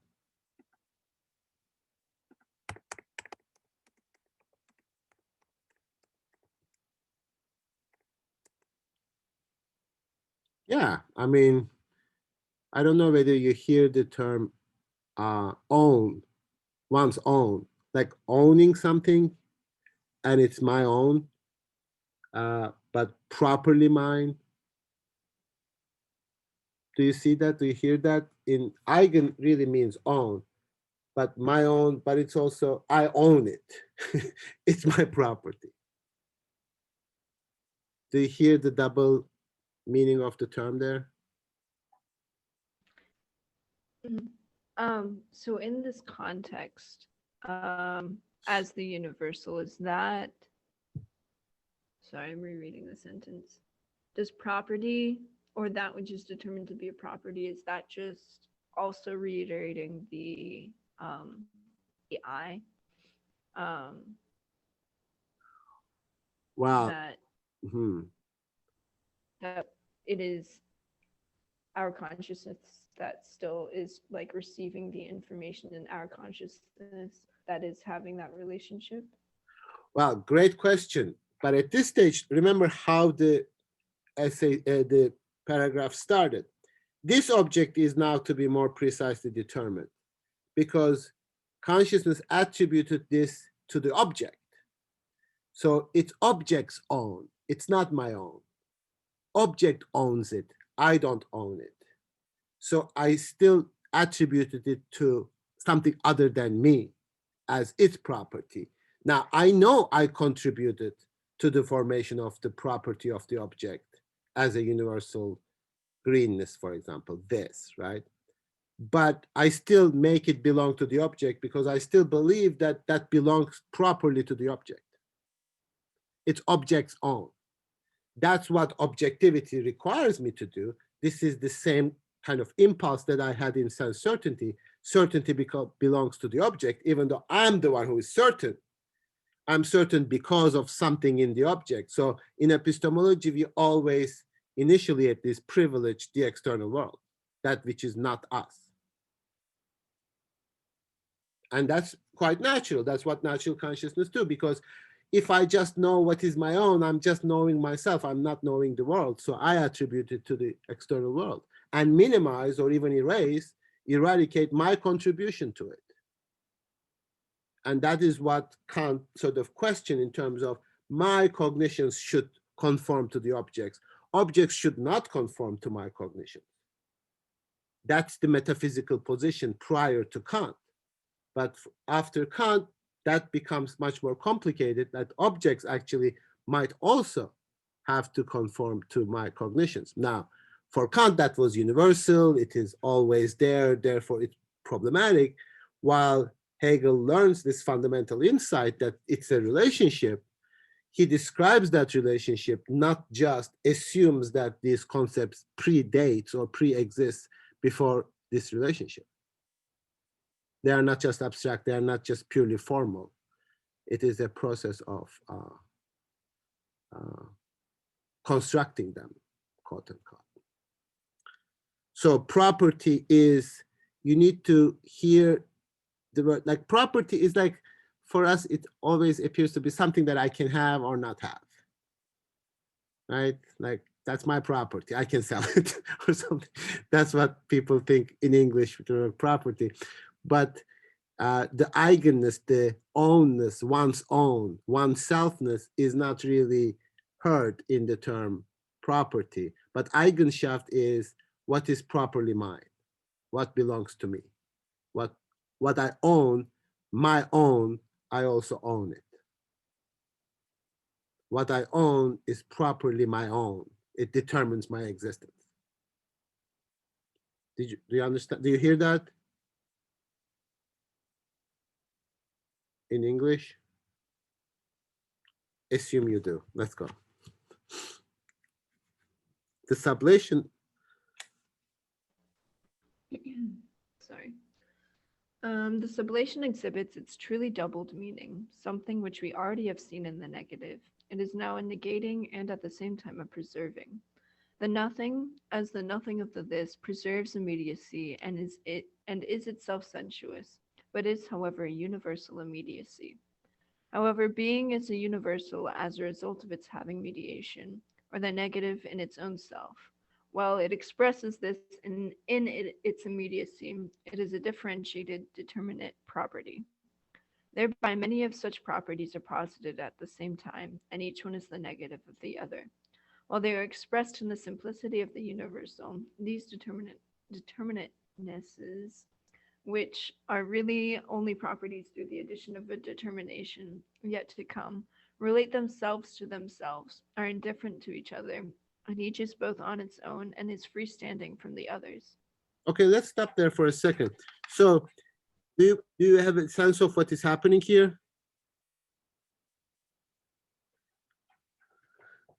So the properties of an object, while they are universals, qua-universals, they exist as determinate properties. So we only see universal in the determinant. So greenness, the color green, but I only see it as the greenness of this object. Determinate property. And in an object, all these properties are actually universals. And he says they all exist together, permeate each other. Now, there's a question here that I will pose and then leave it, and then we'll come back to it. Namely, when you look at this, like, let's just say, piece of, look at this, do we have like a chalk? Yes, okay, I have a chalk here. So this piece of chalk. So what are the universal properties of this object that manifest themselves in this piece of chalk? Give me some. White.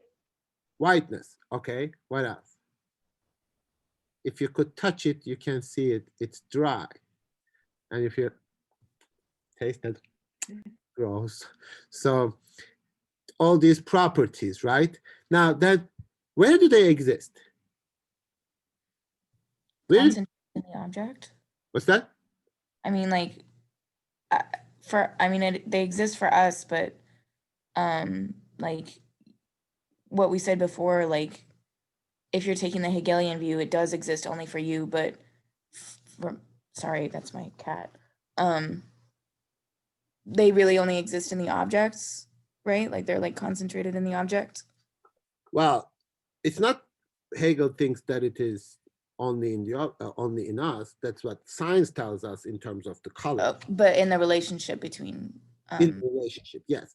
But the question is like the whiteness of the object and its taste and its cylindrical shape occupy the same place. They are properties, but you cannot say, here is the whiteness, here is the cylindricalness, here is the taste and dryness. You cannot distinguish them, can you? It's just the piece of chalk. They all occupy the same place. So initially it appears to be white, but also cylindrical, but also tart or whatever, but you cannot differentiate those properties in the way that, look, here is the whiteness, here is the cylindricalness. You cannot do that. They all somehow belong together, right? So this is going to pose certain complications because he says, okay, I'll read this. You were like, thereby many such properties are posited at the same time. Each one is the negative of the other. So it's white, different than cylindrical. White is not cylindrical. cylindrical is not tart, etc. While they are expressed in the simplicity of the universal, like whiteness, etc., these determinations, which are really only properties through the addition of a determination yet to come, we don't even know that yet, relate themselves to themselves and are indifferent to each other. It's white, it's cubical, it is whatever. And each is on its own and is freestanding from the others.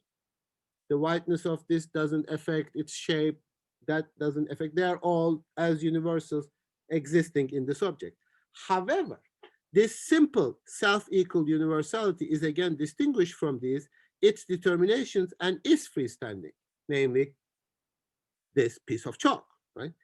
It is pure, it is the pure relating itself to itself, or the medium in which these determinations permeate each other in that universality as a simple unity without making contact with each other. In the medium, which is the object itself. Therefore, the thing with properties, a thing with many properties, as he put on at the top of page 69, it has a thingness, but it also has its properties. There is a unity and there's a multiplicity. It is the same way that the unity of the object was constituted in Kant, like the same idea, but in a different way. Now, for it is just through participation in this universality that each is on its own indifferent to the others. As it has turned out, this abstract universal medium, which can be called thinkhood itself, or the pure essence, is nothing other than the here and the now, namely the simple togetherness of the many. So he makes a parallel between the thingness of the object, this piece of chalk, just like here, in which multiplicity of properties exist. Now these are universal. So this piece of chalk is white. This piece of chalk is cylindrical. This piece of chalk is tart, right? These are all properties that belong to the object. However, the many are in their determinateness themselves simply universal. So this salt is a simple here, just parallel to what we thought in sense certainty, and is at the same time manifold. It is, so this salt is manifold. It is white and also tart, also cubically shaped, also particular weight, etc. All of these properties are in one simple here, in which they also permeate each other. So now you have complications. Now you have to think of this. When I say here, I am thinking of a multiplicity of universal properties and the medium of also in which all those properties exist together, namely this piece of chalk. In this simple sounding piece of chalk, there is multiplicity of properties. Yet, that piece of chalk is also behaving in the same way as here and now behaves, because this piece of chalk is also going to be a particular instantiation of a universal movement. So the chalk is being what it is in the interplay of these properties. Now it's crazy. So you just got into this really complicated set of relations in which they exist together. In a moment, they are actually going to negate each other. But this very simple object as this piece of chalk appears to be multiple multiplicities. Many properties, that was the sense certainty. But think of, okay, so I'll draw this again. Okay.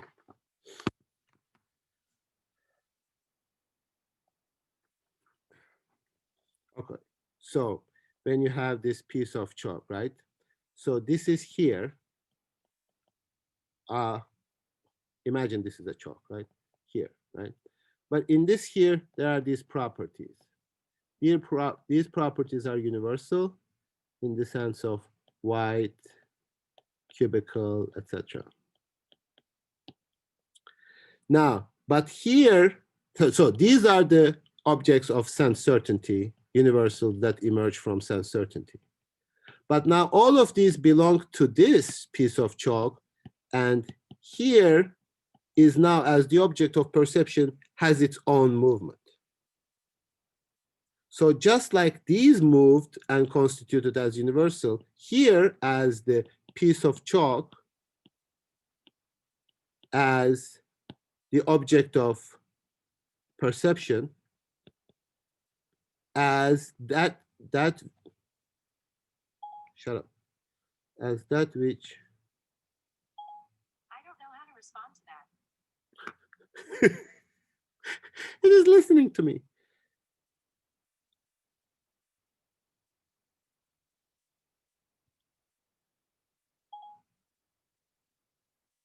Okay, I'm sorry, this is not going away. It's always listening to me.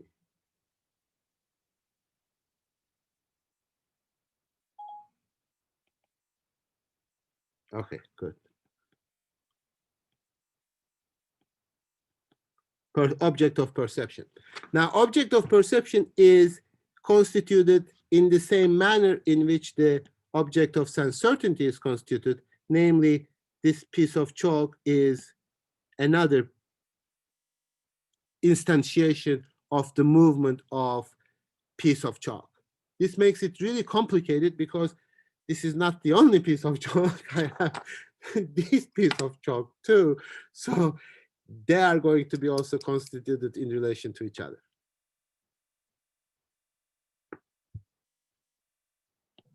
But again, didn't we like? I mean, this section really confused me because like I wasn't sure if I wasn't sure how much of what he was saying in this section was really new versus like what we'd already established in sense certainty. Like it was because the sense so like here we're thinking about the object of perception, which and perception sort of takes off from sense certainty, like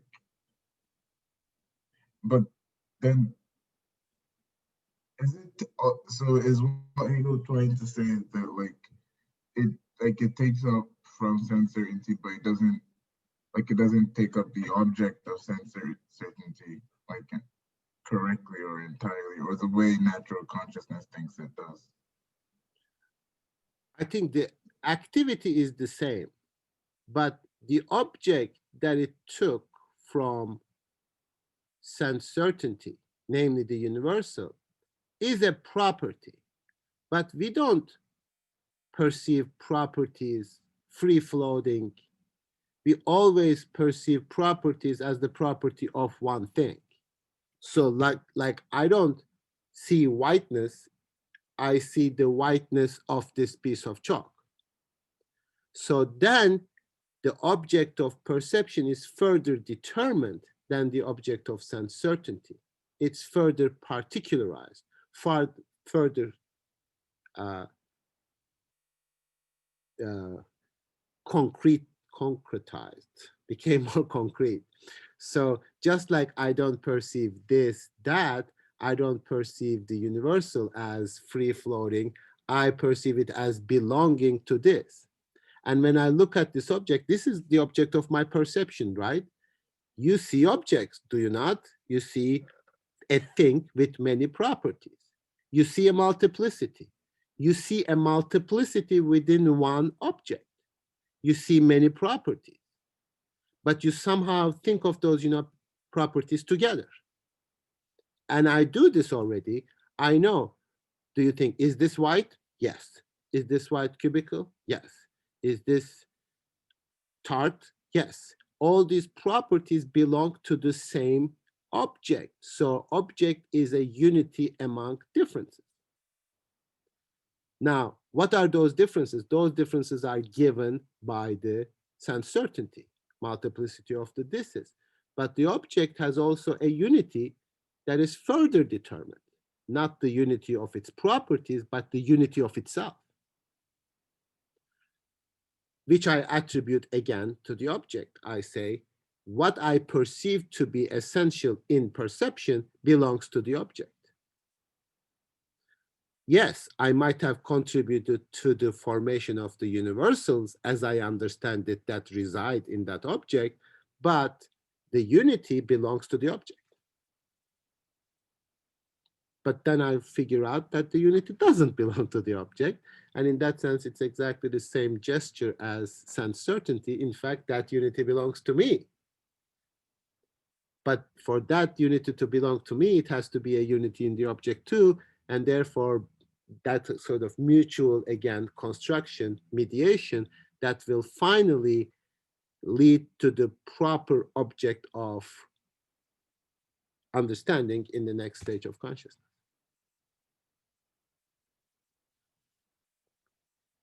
So this salt, we are doing chalk. Think of chalk as exactly like the salt, right?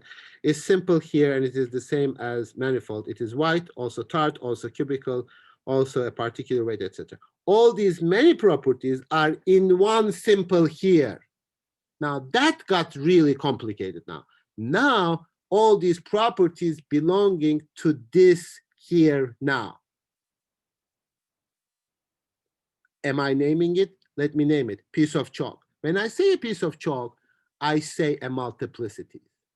My simple piece of chalk here as an object of perception is already the very complicated properties being inside, belonging to this. So here, there is not the simple here-ness of the sense certainty, but it's already a very differentiated here. Here, piece of chalk. Think of this as now, that which corresponds to now in sense certainty, now in perception. Think of this piece of chalk as now, this, which is also, like also white, also, etc. It's going to get more complicated. Now, none of these difference here, so all of these properties are in one simple here in which they also permeate each other. So it's already too complicated. None has a different here from the others. Rather, each is everywhere in the same here as are the others. So all the properties exist in this oneness. Then when I say piece of chalk, I cannot even differentiate its whiteness from its cubicalness and its taste, right? At the same time, without being separated by way of the various heres, they do not affect one another in this permeation, right? So its whiteness is indifferent to its cubicalness. And the white does not affect or alter the cubic shape, yes. Neither of them affects or alters the tartness. Excellent. Rather, since each itself is a simple relating itself to itself, that's the sense certainty, it leaves the others at rest and relates itself to them only through the indifferent also. This also is therefore the pure universal itself, or the medium, the thinkhood, keeps them together in that way. Piece of chalk. You think this is done. No, it actually gets even more complicated now. So it says, as it has turned out, in this relationship, it's only the character of positive universality which is at first observed and developed. However, an aspect arises which must also be taken into consideration. If the many determinate properties were to be utterly indifferent and were all, for all intents and purposes, related only to themselves, then they would still not be determinate properties. For they are determinate properties only insofar as they both differentiate themselves from each other and relate themselves to each other as opposites. So now, within the thinkhood, the properties are not just related to each other in an indifferent way, but in a differentiated way, negating each other. So it will be say that oneness is cubical insofar as it is not white. It is white insofar as it is not tart. So that oneness will now be excluded because it is the whiteness of this one, not another whiteness. So it gets more complicated in the sense that, so there is the object, thing, and the properties. This object has what? Oneness, and property 2, property 3. Now, in terms of this oneness, these properties now are not just indifferent also, but exclude each other, differentiate. This is one level of differentiation. But the properties of these objects also differentiate themselves from others. So the whiteness of this object is different than the whiteness of another object. So that is further determination. It makes it just this one, not just a generic one, this particular one. This piece of chalk, not just any piece of chalk. That has a determinateness. The whiteness of this piece of chalk is different than the whiteness of this piece of chalk. Now, this is both piece of chalk, therefore it is universal, but it is in the perception, it appears to it, they are different. The whiteness of this is different than the whiteness, therefore, but also the whiteness excludes the other properties to the extent that it is this one object, like one. So let's read. It will be probably a little more obvious.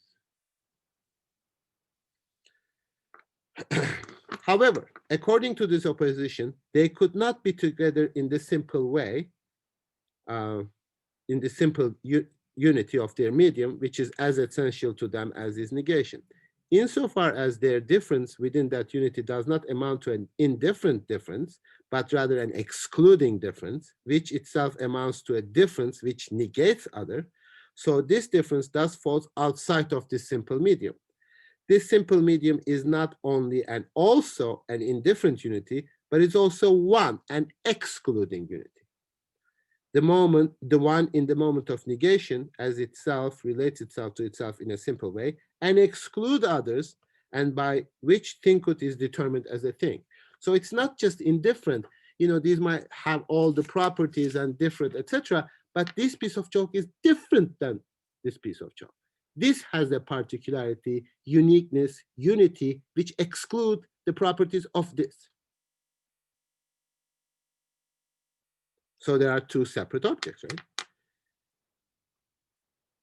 As determinateness, the negation is in the property which is immediately at one with the immediacy of being, which through the unity with negation is universality. However, as one, and as set free from this unity with its opposite, it is in itself and for itself. So now it got even more complicated because this object itself is now, this thing is a particular, which consists of the universals. And the universals in them, in this particular object, relate to each other, not just also white, also cubical, also tart, but also to the extent that it is white, it is not cubical. To the extent that it is tart, it is not white. So we are just simply constructing an object. We are just describing it. And this is the object of perception. So when we perceive, according to Hegel, we necessarily perceive contradictions.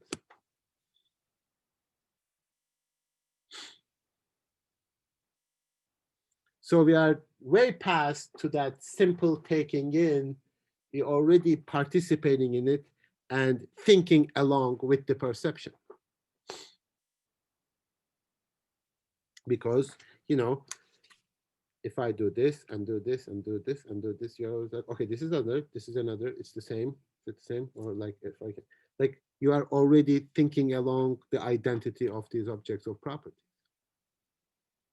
The wax example that Descartes gave, for example, is it the same? Like, is it, okay, so if I can see myself, but you see this, right? Is it the same or is it this one?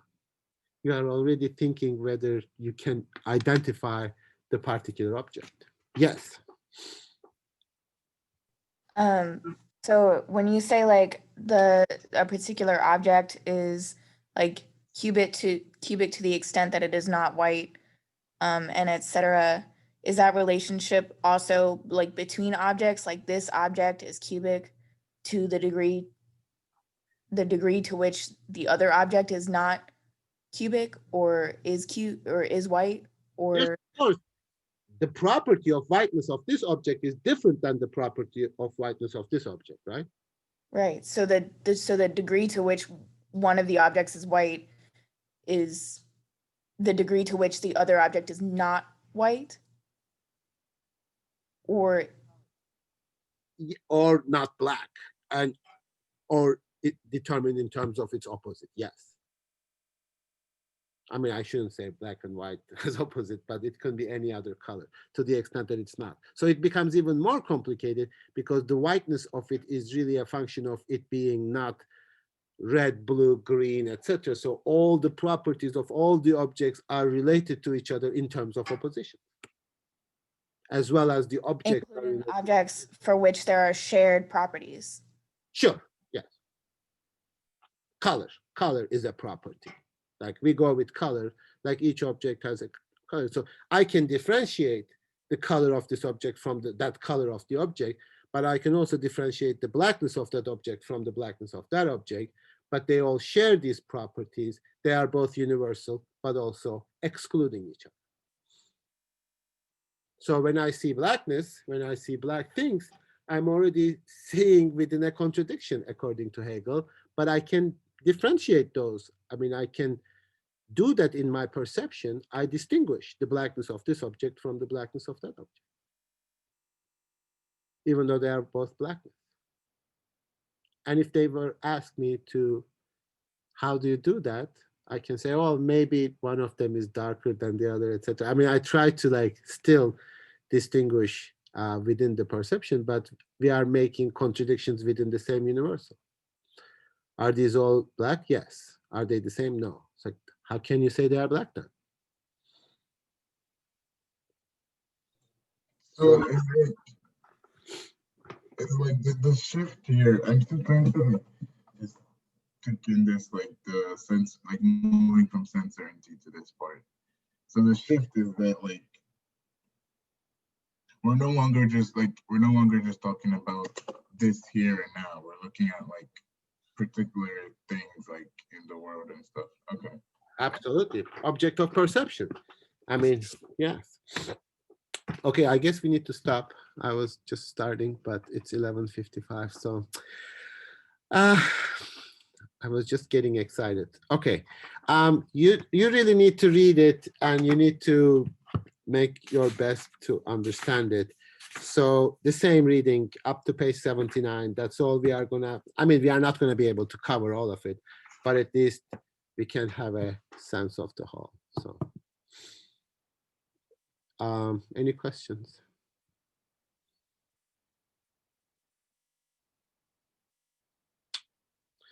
Okay, yeah, sorry we went a little over today. So I'll see you on Thursday then. See you on